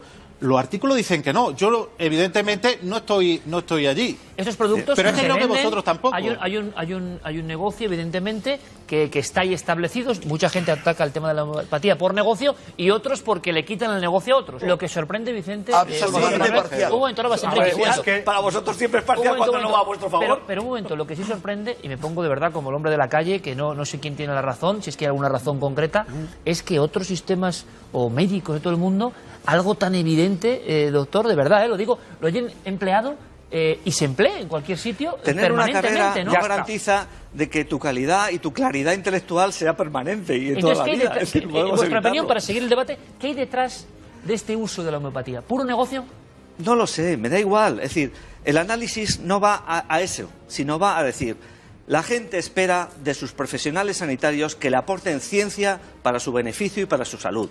Ciencia pura, ciencia experimental, ciencia que ha producido vacunas eficaces, antitumorales eficaces, antibióticos eficaces, que no se van en las diluciones, se va en la investigación pura. Pero entonces, ¿por qué se mantiene esto, Vicente? Aquí mismo en España, ahora, a pesar de todo lo que está ocurriendo, ¿por qué se mantiene? Porque yo no acabo de entender. Hay médicos interesantes ahí, ¿no? Porque les puede parecer ver, porque creen en ello, en un ámbito que llega un momento que es el de las creencias, no el de la ciencia. ¿Qué hay detrás, Enrique, en tu opinión, de esta batalla? Detrás hay muchos intereses, detrás están los intereses de la poderosa industria farmacéutica que se basa en la enfermedad, no en la salud, a diferencia de la medicina china, en la antigüedad, que al médico se le pagaba por mantener la salud del paciente y no por curarle, le tenía que curar por defecto. Bien, se basan en todo lo contrario, eso es lo que hay detrás. ¿Qué interés hay en eliminar la homeopatía en vuestra opinión? Bueno, muy simple. Hablemos ya de si funciona o no, sino ¿qué interés hay en lo que ha pasado ahora? La batalla esta no es batalla de una contra otra, no. Yo apoyo totalmente toda la otra medicina. Hablo de lo que la homeopatía, igual que el doctor Pertierra, que es doctor, tiene 8 títulos universitarios, es complementaria. Ellos quieren eliminarla y están llamando ignorantes a 5 premios Nobel que han apoyado la homeopatía. Y todos los que han hablado en contra, que también los hay. No, sí, pues si no pero vale. Te digo, eso, primer punto, que han obligado a uno de esos premios Nobel, el descubridor del SIDA, Luc Montagnier, a exiliarse a una universidad, la más importante universidad china, para investigar allí, y ha hecho unos descubrimientos increíbles, él y otros, con respecto a que realmente tiene un fundamento Hay una físico. batalla de negocio, por tanto. Sí, pero te digo algo más, no solo una batalla de negocio. Primero, quieren eliminarla, mientras que en todo caso es inocua. Y quieren sustituirla, que solo el monopolio lo tengan las drogas, los fármacos. Están llamando ignorantes a una cantidad enorme de gente en los países más avanzados y en otros también que utiliza la homeopatía. Estamos es un insulto y una caza de brujas. Nadie quiere nada, quiere mantener la ciencia como el elemento base del avance en salud humano. ¿Y por qué prohíbes el máster? ¿Qué quieres? ¿Que los charlatanes sean los que... Sí, y los que han hecho Barcelona. Si lo defiendes. La Universidad de Barcelona y la Facultad de Medicina ha evaluado el tema y ha decidido... por una petición en Changue-Purtor. Ha decidido que no cumple los criterios científicos, como otras universidades que se han hecho y como en otros lugares del mundo. El 34% de las europeas... Eso es. Otras sí lo mantienen. Pero simplemente, pero síguese, pero yo siempre hilando con el público. Lo extraño es eso, ¿no? Ha ocurrido esto en Barcelona, seguramente con sus razones, pero sin embargo en otros sitios... Pero no solamente... ¿Quién lo mantiene, doctor? ¿Quién lo mantiene? ¿Otras universidades? No, pero es que no solamente lo mantiene, sino que en un momento determinado lo ha cerrado, pero los estudiantes sí van a acabar ese máster. ¿En Barcelona? En Barcelona hasta octubre. Han pagado ya, ¿eh? Bueno, pero es que aunque no hubieran pagado, se le devuelve o se le hace otra cosa. Pero es que la persona que lo lleva, el director del máster, dice que es como una inquisición y que nadie le ha preguntado él, porque que directamente le han cerrado. ¿Qué hay detrás, por tanto, en tu opinión? Hemos escuchado al doctor Baus. Sí. ¿Qué hay detrás, doctor Pertierra, ya no de la homeopatía, sino de estas últimas noticias en España? Desde luego hay un interés claro, yo no sé por quién, pero un interés. Igual que en un momento determinado en la medicina alopática ha habido medicamentos que seguramente pues la hayamos utilizado o se haya utilizado, o incluso el doctor Baos como médico de urgencia lo haya utilizado alguna vez, medicamentos que se han tenido que retirar porque han sido peligrosos, incluso han matado a una serie de personas literalmente, y durante un montón de años, como ha ocurrido con la talidomida, por ejemplo, la misma empresa lo ha negado y después hay una realidad. En esto parece que hay un interés de cierto grupo, de ciertas personas en los estudios científicos que existentes, anularlo. Ir simplemente al punto determinado de decir, esto no interesa, quítate tú que me pongo yo. Esto no puede ser, porque no puede ser. Ojo, y además es imposible. Entonces, lo que hay que ver, ¿funciona? ¿Sirve? ¿Es eficaz? Sí. Igual que la fitoterapia, ojo, igual que la medicina de la acupuntura. Yo cuando acabé en medicina, que creo que es similar al doctor Baus, era una herejía hacer acupuntura. Hoy en día en los centros de salud, por lo menos de la región de Andalucía, se está dando acupuntura y no hay ningún estudio que diga que la acupuntura pueda hacer de una forma. En cambio, se está haciendo y sí está funcionando. Y muchos de los rehabilitadores y reumatólogos y fisioterapeutas lo están utilizando. Entonces, ¿por qué no interesa ahora que la homeopatía que ha funcionado y sigue funcionando se utilice? Esa es la clave. ¿A quién le interesa? Yo creo que... ¿Qué va a pasar en el futuro? También hagamos un poco a futuro, ¿eh? Con todo esto que está ocurriendo, a ver, ¿qué queréis que ocurra? Yo de intereses comerciales no entiendo. No entiendo de eso. Yo sí. Bueno, me parece muy bien. No, te puedo dar el dato. Me parece muy bien. Todas las publicaciones médicas están controladas por 5 grupos que tienen poderosos intereses, que podría detallar económicos. Qué difícil. Insisto, no entiendo de intereses comerciales. Lo que sí entiendo un poco es de ciencia. Y lo que estoy viendo es que ni siquiera los homeópatas son capaces de decir por qué funciona la homeopatía. Son incapaces, porque no hay mecanismos conocidos, explicados y testados en un laboratorio que te digan esto funciona así, por esto y por esto. ¿Por qué? Entonces, es imposible. A ver, estamos en ronda de conclusiones. Hablo de diluciones a 200 CH. Hablo de que muchos equipos investigadores en varios países, comenzando por el doctor Luc Montagnier, con un equipo de investigadores franceses que habían investigado ya con el doctor Benveniste, al que se le condenó, se rieron de él por haber hecho un descubrimiento. Yo lo conocí en persona, no a él, a su equipo. Me fui al instituto que él dirigía y vi, y ellos me explicaron lo que había ocurrido. Pero bien, han descubierto, por ejemplo, el doctor Luc Montagnier, que la información del ADN puede transmitirse electromagnéticamente al agua, conformando nanoestructuras donde antes no existía nada. Y varios equipos en diferentes institutos o laboratorios o universidades de la India, 5. ¿Y cuánto tiempo dura eso? En los últimos años, déjame terminar. ¿Cuánto tiempo dura? Déjame terminar, déjame terminar, por favor. Impregnación, ¿no? ¿Cuánto tiempo dura? En la India han comprobado de forma concluyente la presencia de nanopartículas en las diluciones homeopáticas. Las nanopartículas son partículas infinitesimales. Un nanómetro, perdona, que se aclaro que es un nanómetro. Es igual a una 1000 milésima parte de un metro. Bien, son pero minúsculos. Para que todos nos entiendan, Enrique, que eso ha impregnado la sustancia de alguna forma. Bien, sigue que sigue presente. Y que, vale, para entenderlo. Hay una gran energía que ha dicho el premio Nobel Luc Montagnier, que se puede transmitir a distancia electromagnéticamente. Dirán que es un loco, como dijeron de Linus Pauling, que era un loco, lo condenaron al decir que la vitamina C tenía propiedades terapéuticas. Doctor Baus, vamos a terminar. ¿Qué va a pasar en España? ¿Qué va a pasar en España? Claro, que me interesa. Es decir, en vuestra opinión, ¿o qué deseáis que ocurra en España? ¿Qué queréis? Simplemente la homeopatía vivía en un anonimato confortable. Nos parece, esta y otras terapias alternativas que podríamos hablar, es decir, que introducirlas en los sistemas sanitarios, introducirla en la profesión médica, nos parece erróneo, porque no tiene la base científica que se debe exigir a un profesional sanitario.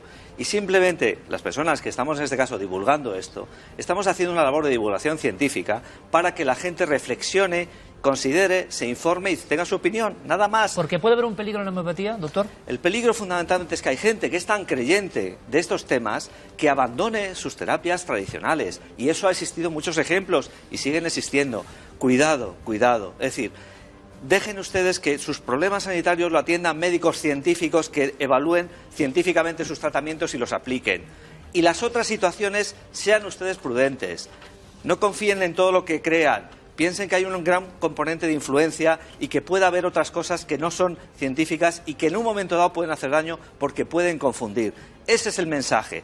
Y la homeopatía para nosotros es una pseudociencia. Parece ciencia, pero no lo es. Y eso es lo que intentamos informar a la población para que ella tenga su criterio y tenga sus decisiones, doctor, evidentemente. No vamos a prohibir nada. ¿Queréis, para terminar, que ningún lugar médico científico en España administre o dé clases sobre la homeopatía? El código deontológico de la Organización Médica Colegial dice: los médicos no aplicarán terapias que no estén basadas en la ciencia demostrada. Y lo dice muy claro, y eso no se cumple por muchos médicos. Y ahora el otro doctor Pertierra. Yo creo, y además que me baso en el artículo científico, de que la homeopatía es una forma de terapia alternativa.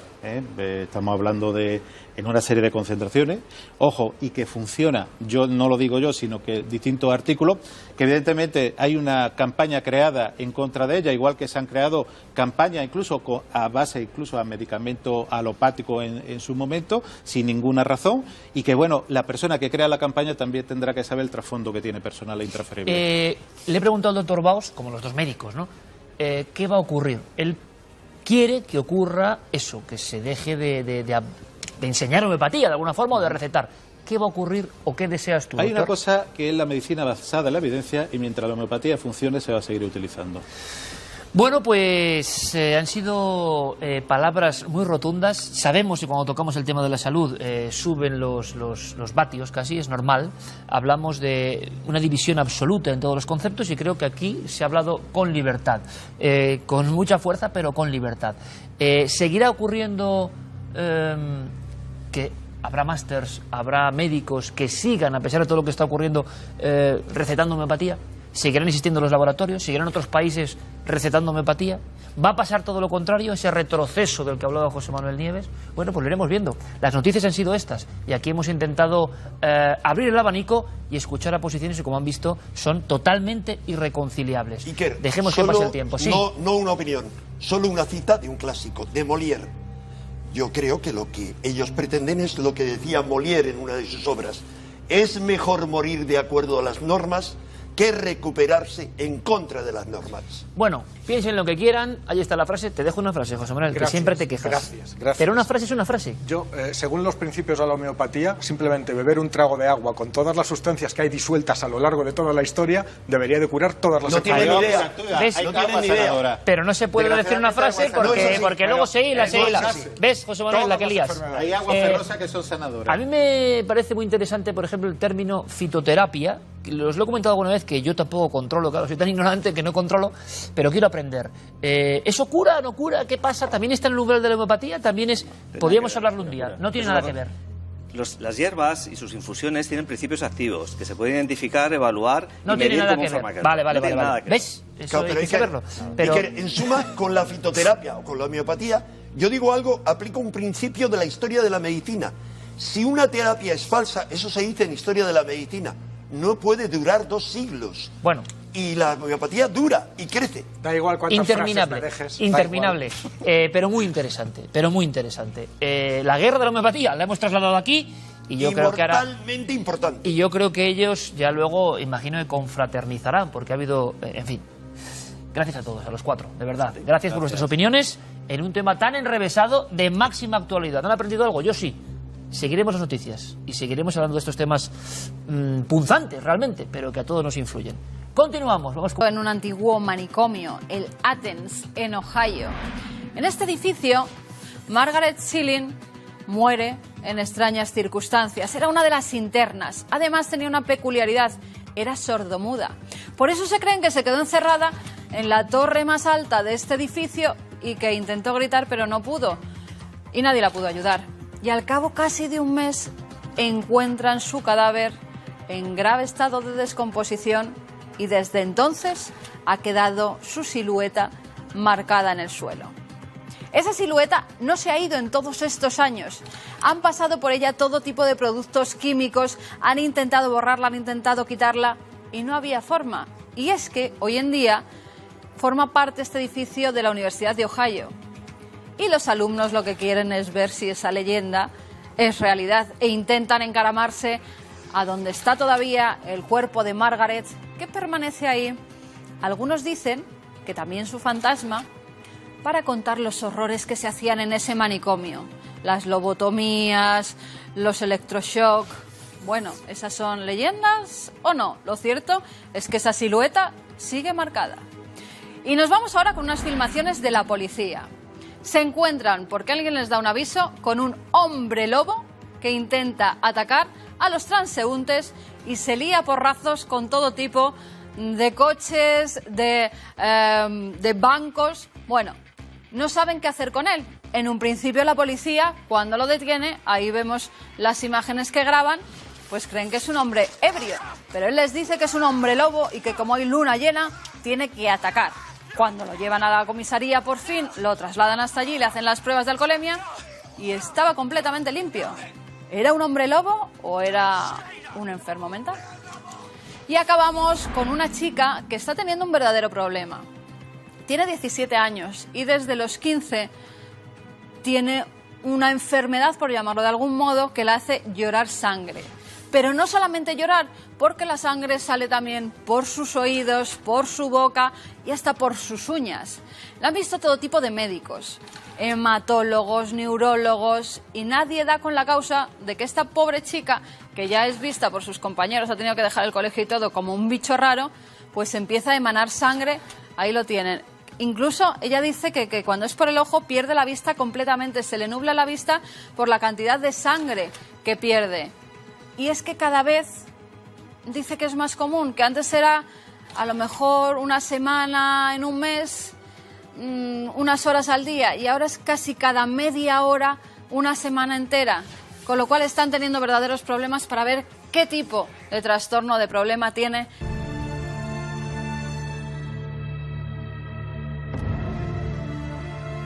Una bola de fuego que dejó importantes destrozos. Palabras mayores. Más, habiendo ocurrido esto hace apenas 15 días. Créanme, no tuve la menor duda. Le pedí a Clara Tahoces, como nueva reportera y redactora de este programa, que acudiese rápidamente a una pequeña aldea gallega que ya sabía, por cierto, de insólitas tormentas. Pero los vecinos son clarísimos. Nunca algo parecido a esto. Algunos hablan de lengua de fuego, que empezó a girar y a destrozar cosas, y otros directamente de esfera opaca, de una especie de bola luminosa que pudieron ver evolucionando cerca de la población. Como digo, cosas mayúsculas. Había que investigar, había que estar allí, había que intentar averiguar si esto es un auténtico ovni o un fenómeno natural tan extraño que puede superar al ovni. Esto es lo que trae Clara Tahoces. Parecía una tormenta más. Los habitantes de Vila Estévez no imaginaban que serían testigos de un fenómeno insólito que sembraría el pánico. La noticia fue recogida por La Voz de Galicia. Se menciona la presencia de una bola roja. Esta zona ya ha sido castigada antes por devastadores rayos. En 1993 mueren varias vacas en Muiño. Se repite en 2000 en Pudenza, con decenas de reses. Y en 2004 y 2009 se vieron afectados hórreos. ¿Son coincidencias o existe algo en esta zona que lo propicia? Y sobre todo, ¿qué era esa misteriosa bola roja? Cuarto Milenio viaja hasta Zas para averiguar qué vieron sus vecinos. La encargada del bar afirma que en medio de una gran tormenta escuchó un estruendo parecido a una explosión que hizo retumbar el suelo. Un ruido enorme. Xa digo, pareceu-nos que fora aquí. Quedamos sin luz, os routers pararon de funcionar, queimounos todos. Houbo moitos teléfonos tamén que o noso non lle afectou, pero houbo moitos teléfonos que quedaron inutilizados. Sí. Sí. En Vila Estévez hasta lle arrancou os grifos da auga.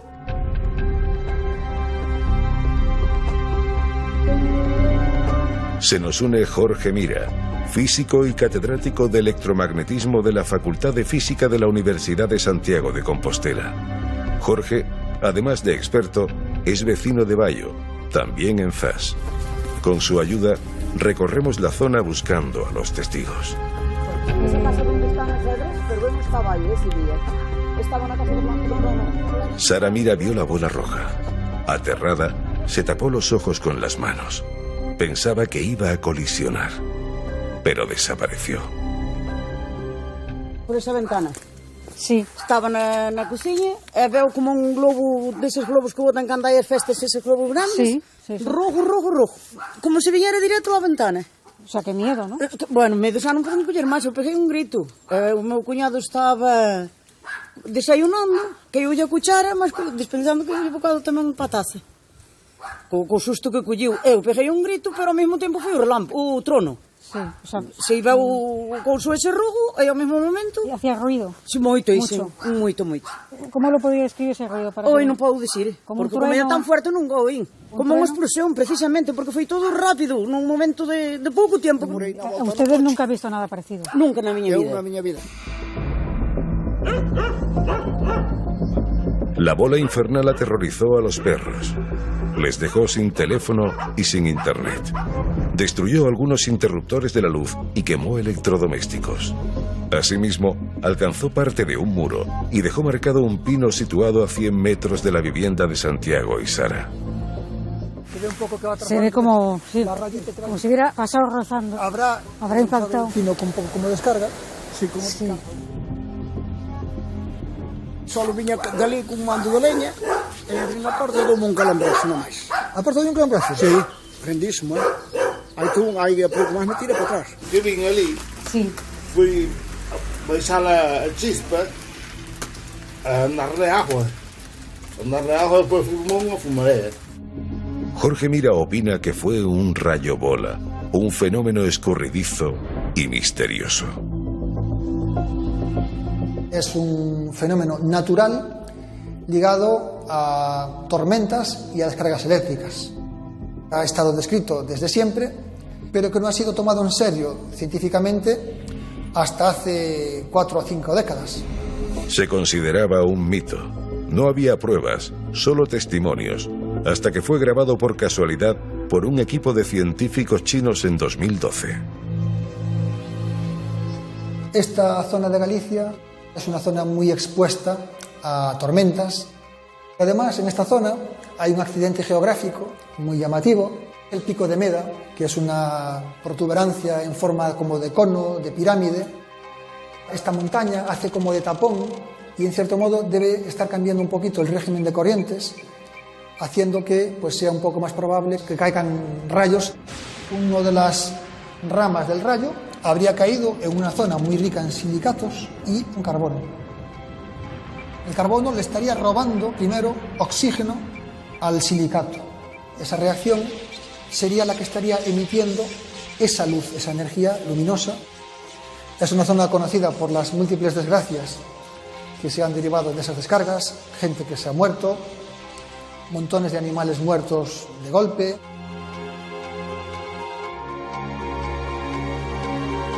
Tras nuestra investigación, concluimos que lo sucedido en Zas fue un rayo bola, algo casi más extraño de observar que un verdadero ovni.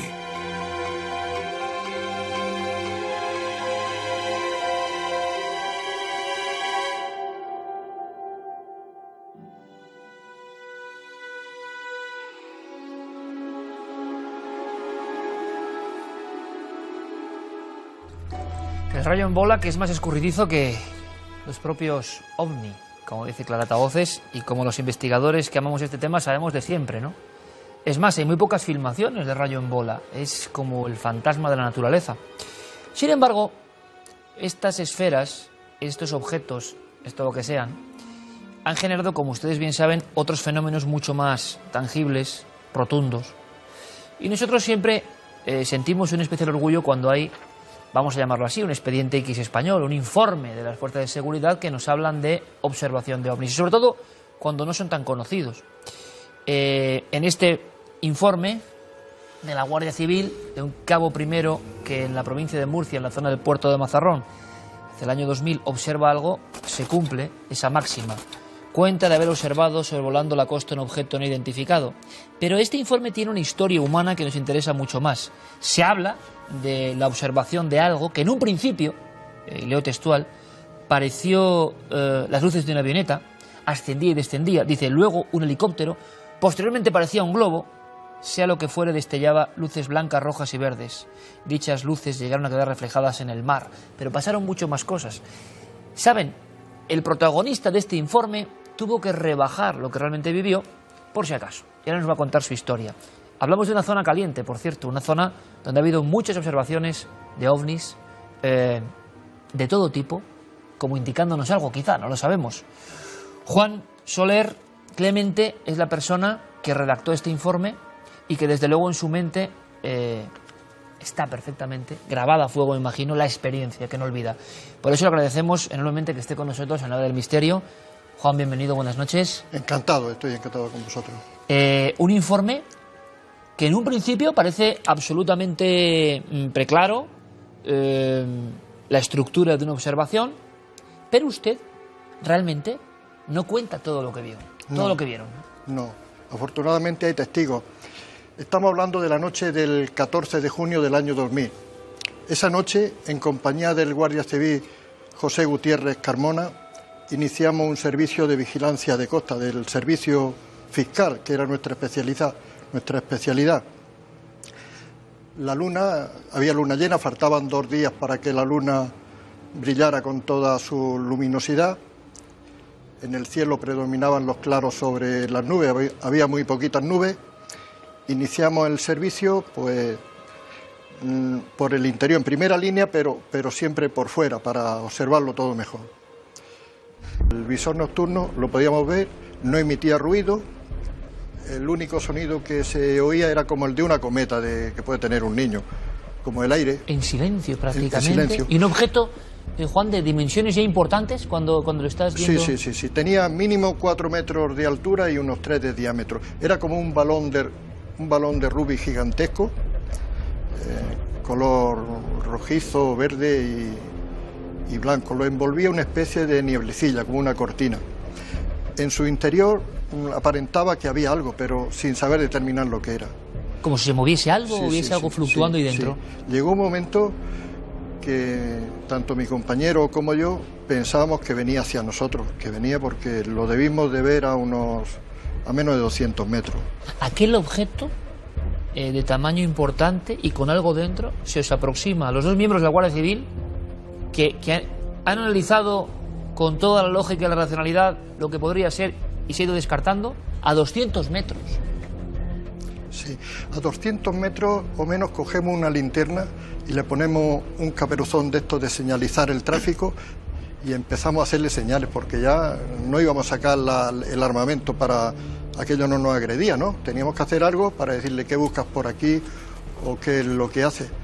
Cuando ante nuestro alivio comenzó a retroceder y llegamos a pensar que se podía hundir en el agua.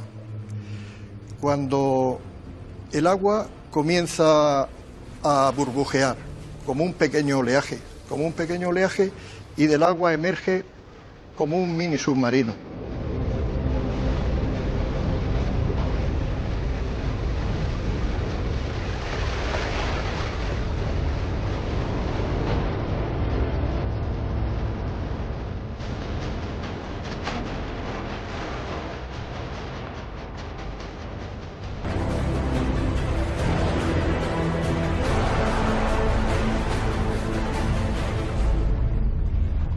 ¿Cómo era la forma del mini submarino, Juan? Pues unos 3 metros de eslora y metro y pico de... ¿Pero la forma también era bombada o...? No era bombada, era... La verdad es que no terminaba en pico, sí, terminaba en medio círculo. Y aquello, lo que llevaba en lo alto sí que se movía. ¿Tú crees que eran figuras humanas? No lo puedo determinar, se movían sí, como llamando la atención. Y lo que estaba volando se llegó a fusionarse con esto.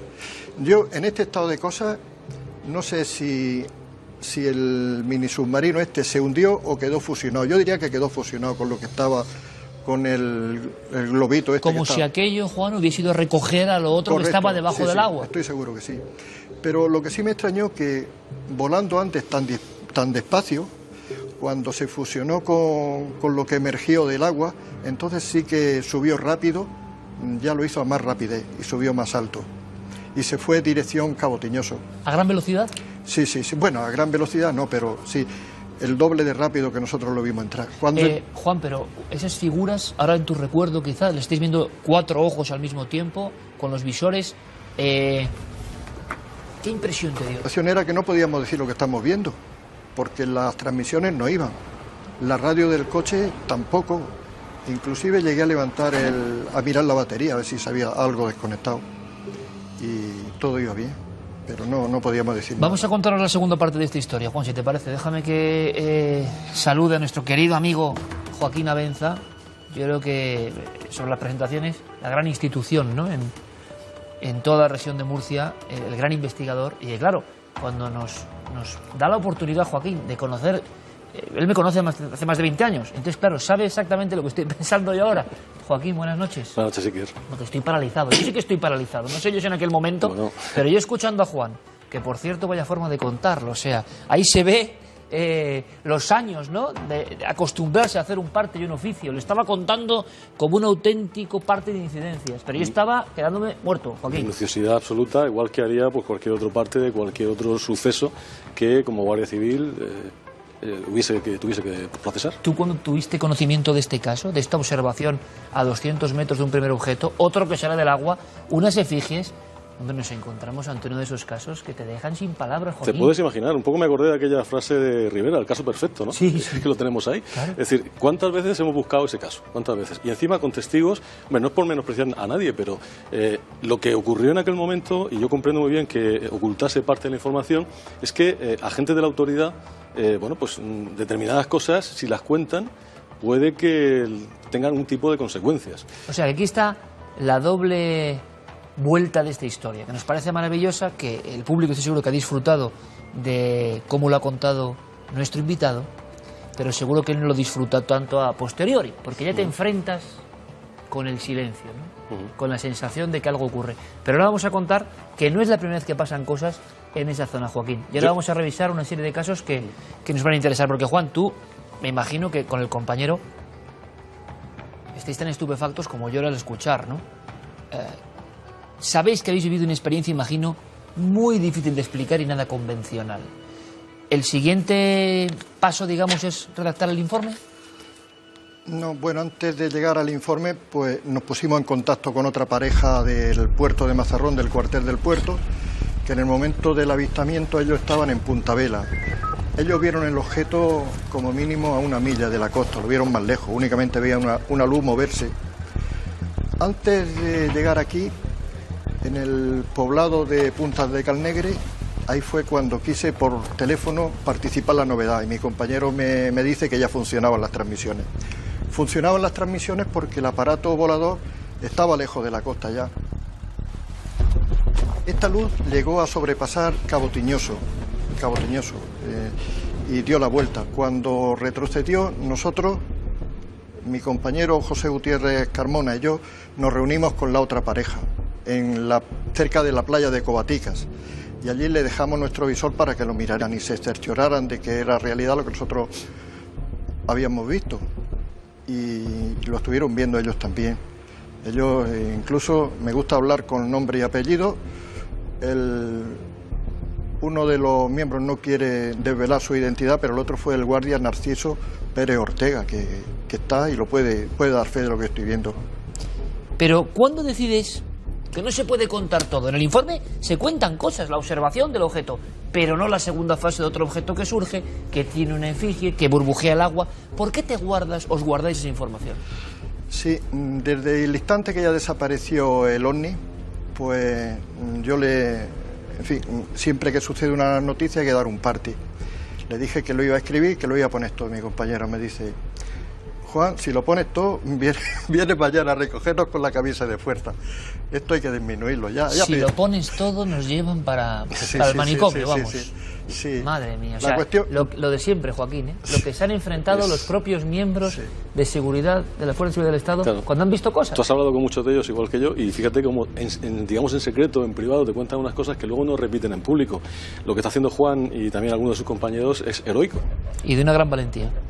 A mí me encantaría que estas cosas se le prestaran más atención. Cuando se da un parte de esto, que se lleve hasta las últimas consecuencias, que se les pregunte a los que lo han visto. Y, en fin, yo entiendo que la información tiene que ir de abajo hacia arriba. Yo cumplí con mi obligación. Le doy cuenta al capitán de la compañía y al coronel jefe de la zona. Ellos no tienen por qué decirme: Juan, las informaciones, las investigaciones van por aquí. No tienen por qué decírmelo. Supongo que se hicieron, porque en la Guardia Civil se hacen las cosas bien. De hecho, ese parte llegó a la delegación del gobierno, donde el diario La Opinión de Murcia recogió la información y la publicó el día 16 de junio. Está recogido en prensa.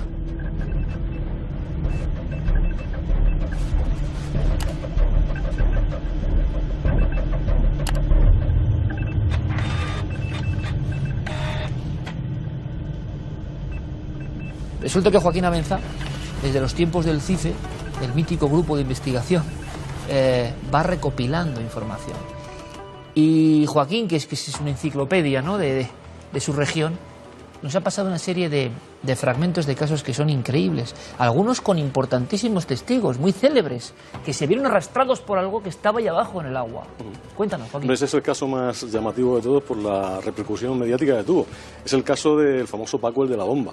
El hombre que se hizo famoso precisamente por decirle a los norteamericanos dónde estaba la bomba de Palomares perdida y que nadie encontraba, y él sabía perfectamente dónde había caído. El señor Simó. Señor Simó. Bueno, pues un tiempo más tarde, este pescador que nunca dejó de ser pescador y que no se le subió nunca la fama a la cabeza, se encontraba faenando cerca de Cabo Cope, a unas pocas millas, y a las 7 y pico de la mañana algo se le engancha en sus redes, algo que es muy grande. Él en principio piensa que es un animal, es lo lógico, pero aquello tira tanto del barco, un barco grande, un barco que tiene, creo que tiene 8 metros de eslora, es decir, es un barco de una importante envergadura. Y bueno, aquello arrastra al barco y se lo lleva hacia las costas de Argelia. Él, como buen marino, apaga el motor, apaga las hélices para que no tener... Él se ve que alguien le está llevando, le ha enganchado y le está llevando. Y en ese momento, como ella tenía muy buenas relaciones con las autoridades militares, pues llama por radio y a Cartagena y dice, oye, me está pasando esto, ¿no? Y lo curioso es que al poco tiempo, a una media hora aproximadamente, que es lo que se tardía en llegar de Cartagena a esa zona, pues aparece 4 helicópteros, un submarino y 6 navíos de guerra de la Armada Española. Y empiezan a buscar el objeto que está por debajo. Tiran el sonar, unos oficiales bajan con un cable de unos helicópteros al pesquero, que llevaba Francisco Simó, y aquello sigue arrastrando. Llega un momento que él se da cuenta que las unidades navales empiezan a ponerse en fila india e irse hacia la zona de Argelia, de dirección a Argelia, y le pregunta a los oficiales qué esto qué es, ¿no? ¿Por qué está haciendo eso? Y le comentan que habían detectado un objeto que estaba en ese lugar y que de alguna manera lo estaban siguiendo.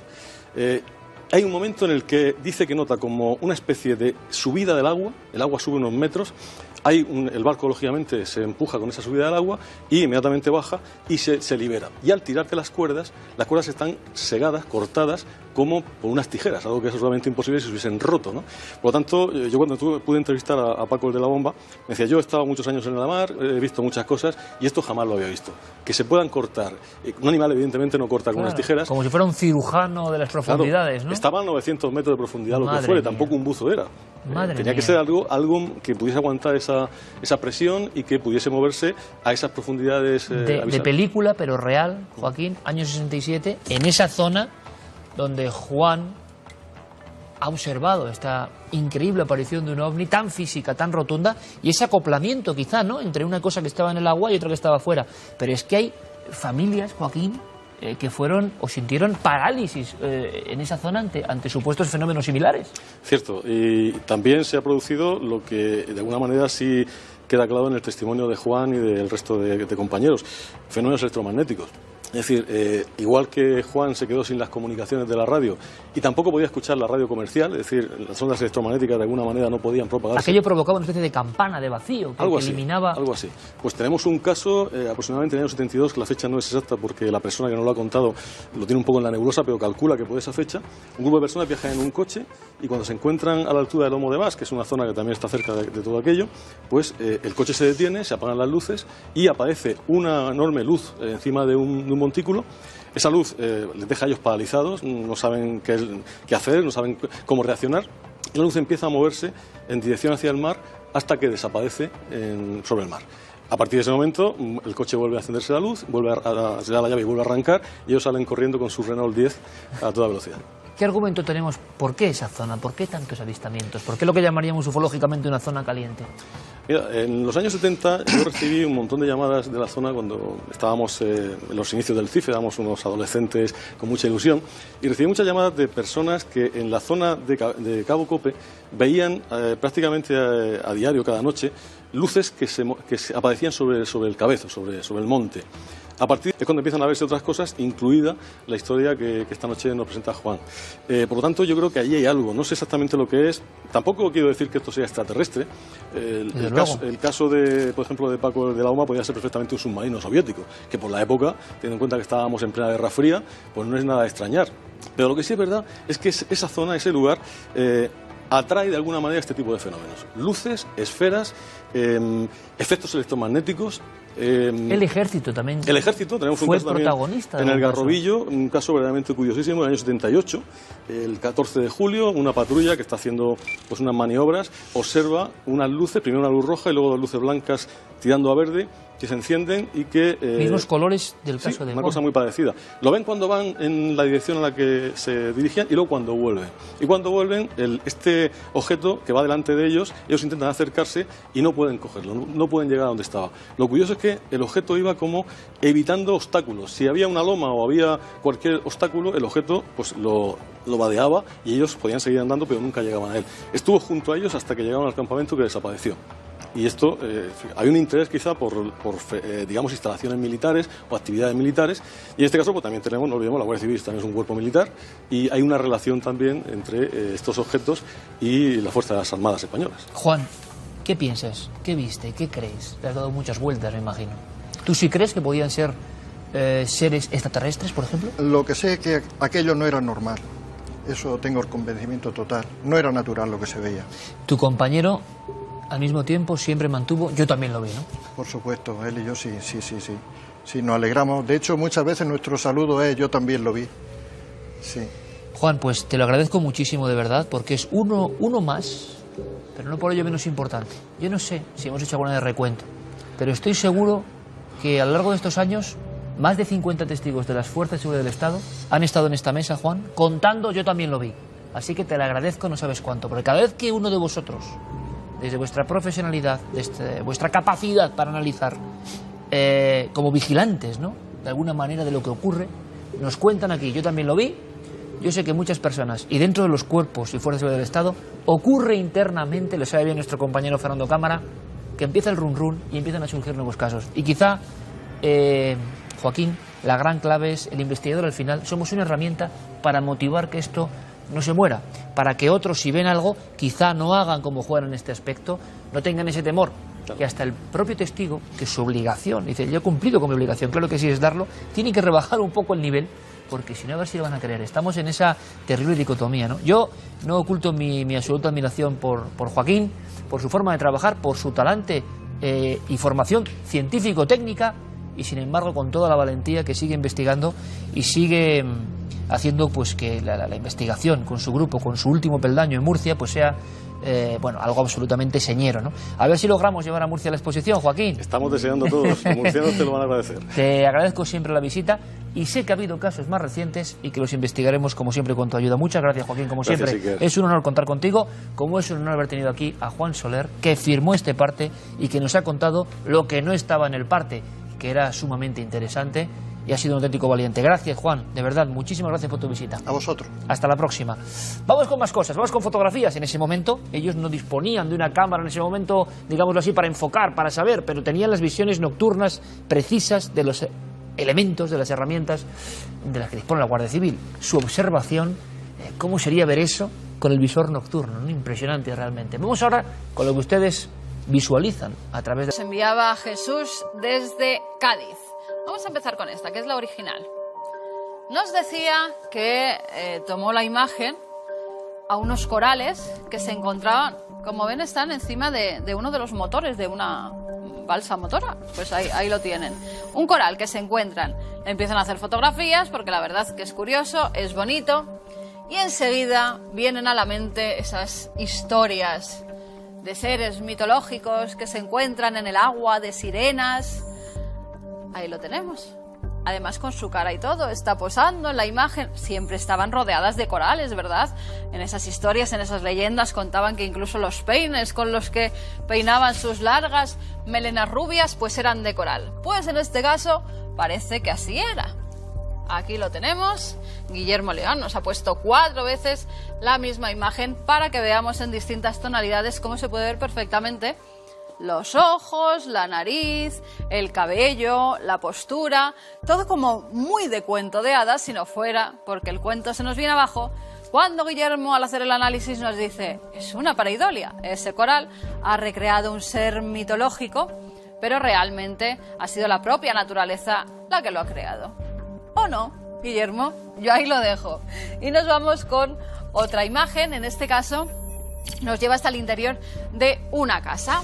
Estamos viendo cómo la mamá, que en este caso es Laura Gutiérrez Climent, está haciendo una foto a su pequeño, mientras el otro está en el carrito, está desayunando o merendando un bol de cereales y justamente en la parte de atrás una sombra, una silueta en la ventana. Qué miedo nos dan esas cosas, ¿verdad? Y más cuando están nuestros niños en las fotografías. Bueno, en este caso decíamos, tendrá que ser alguien que pasaba justo por la parte de atrás de la ventana y quedó reflejada su silueta. Pero esto se nos viene abajo cuando nos damos cuenta, y ella nos lo dice, que es un cuarto piso. Así que desde un cuarto piso pues no puede haber ninguna sombra de alguien que estaba paseando por la acera. ¿Qué puede ser entonces? Guillermo nos dice, bueno, no asustemos a esta madre. Vamos a poner la imagen. Aquí lo tenemos. Porque puede ser algo. Tal vez detrás de esa ventana hay algún objeto que haya podido recrear esa especie de silueta. Tal vez hay un edificio cercano, una terraza, que ha podido emitir de nuevo esa sombra. Pues lo más seguro, porque no parece que tenga una apariencia física, tan solo vemos, ¿verdad?, como una especie de silueta oscura que realmente no sabemos muy bien qué la ha podido generar. Y nos vamos ahora con nuestra mirada milenaria. En este caso nos la enviaba un amigo, un piloto, que además pudimos conocer en nuestro viaje a Canarias, un chico majísimo, Albert Martínez, y nos dice que él en muchos de sus viajes pues también hace sus pequeñas investigaciones. En este caso nos muestra las pinturas rupestres en la costa de Libia. Nos dice además que se quedó bastante impactado, no solamente por las pinturas que allí había, que nos recuerdan mucho a algunas que hemos visto en el programa, en Australia, por ejemplo, en otras zonas también de África. Ahí vemos una especie de animales, pero también algunos objetos o cosas que no sabemos identificar muy bien. Arte tribal en aquella zona. Mira, aquí vemos una escena de caza perfectamente, con los arcos, como son guerreros, con esos gorros. Vamos a poner más. Aquí también vemos cómo están intentando cazar, pero es que esta zona, que está horadada, también tiene su misterio, porque es una zona que desde el siglo VII a.C.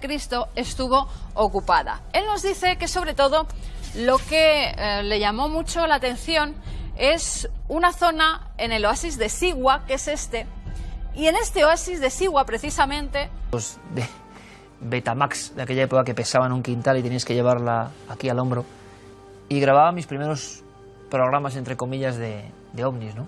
Que existen esas grabaciones, quizá algún día vean la luz.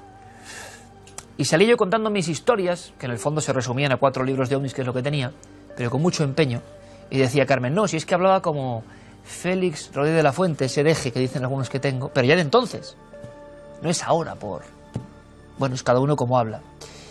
Y yo recordando la historia del vídeo, viendo ahora los testigos, uno que nos habla del mundo bajo el hielo, el agua helada de los polos o otros lugares, y otro testigo de Guardia Civil que nos habla de cómo burbujeaba el agua, pues enseguida recordé aquellos programas que yo hacía de niño, que los llamaba El Mundo de los OVNIs, que muchos, por desgracia, los destruí grabando baloncesto, fútbol encima, en fin, las cosas. Eso ahora me hubiera encantado ver las decenas y decenas de programas que hice en mi propia casa, contando historias, casos, investigaciones.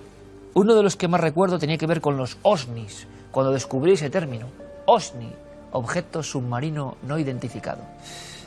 Y un caso de un avistamiento en Portugal que era impresionante porque el agua parecía hervir. Ante la visión de una especie de extraño cilindro luminoso, el agua parecía alcanzar gran temperatura. Pero sobre todo me impactó todo aquello porque en esas fechas mi padre me contó algo. Y es que verán, muy pocas veces hacemos caso, nosotros mismos, los que menos lo aseguro, a las experiencias familiares. ¿Por qué uno se interesa por el misterio? A veces es inconsciente. Yo he contado muchas veces por qué, una serie de casualidades y por qué me puse a amar el misterio y a perseguirlo con 10 añitos, ¿no? Una locura total. Pero si uno indaga un poco, le puede pasar a Carmen, otros mismos del equipo, en su familia también ha habido acontecimientos más o menos tangenciales, pero de aproximación a misterios que la propia familia no ha sabido resolver y que de vez en cuando se cuentan. Cuando un familiar del que no puedes dudar nunca te cuenta, como han contado aquí los testigos, algo parecido, yo creo que eso en la mente del niño se queda. Yo recuerdo que mi padre me lo contó también tiempo después, cuando yo ya estaba enganchado con el tema del vídeo, y por eso puse mucho empeño en lo de los OSNIs.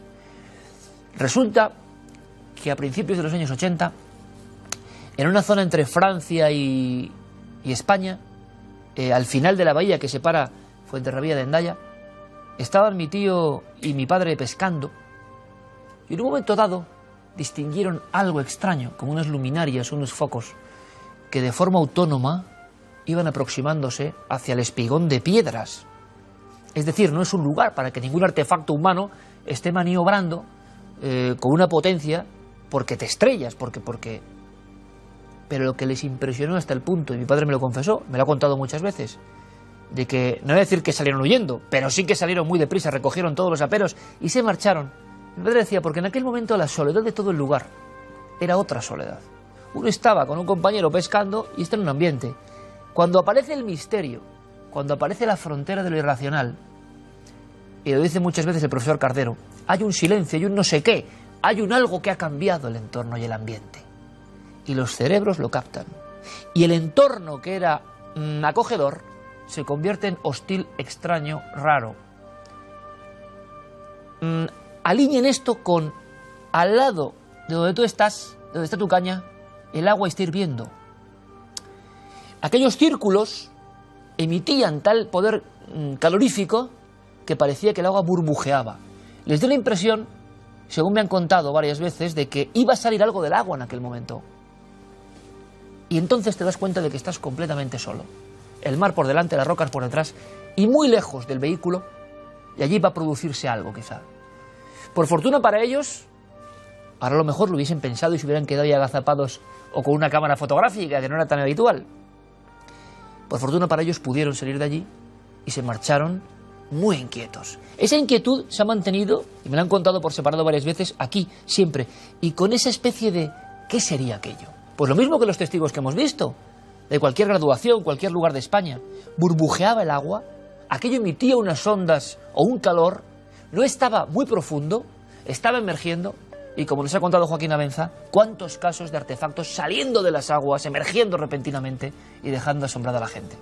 Les quiero decir con todo esto, que muchas veces contamos cosas e historias, pero que no son ajenas del todo, que desde niño las hemos conocido.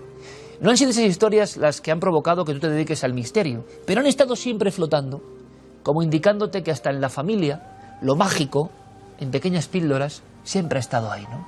¿A ustedes les ha pasado algo parecido? Hacer burbujear el agua. Parece de fantasía, no, hay muchos casos, y algunos tan vividos como hacemos en la noche del misterio, que se lo acabo de confesar, de mi propia familia y que yo creo que nunca había contado. ¿Se imaginan las caras de mi padre y mi tío? ¿Se imaginan la expresión? ¿Qué habría ahí debajo? En ese punto concreto. ¿Algún tipo de arma secreta extraña, algún tipo de exploración? ¿O un auténtico OSNI, objeto submarino no identificado? Hasta dentro de 7 días, amigos.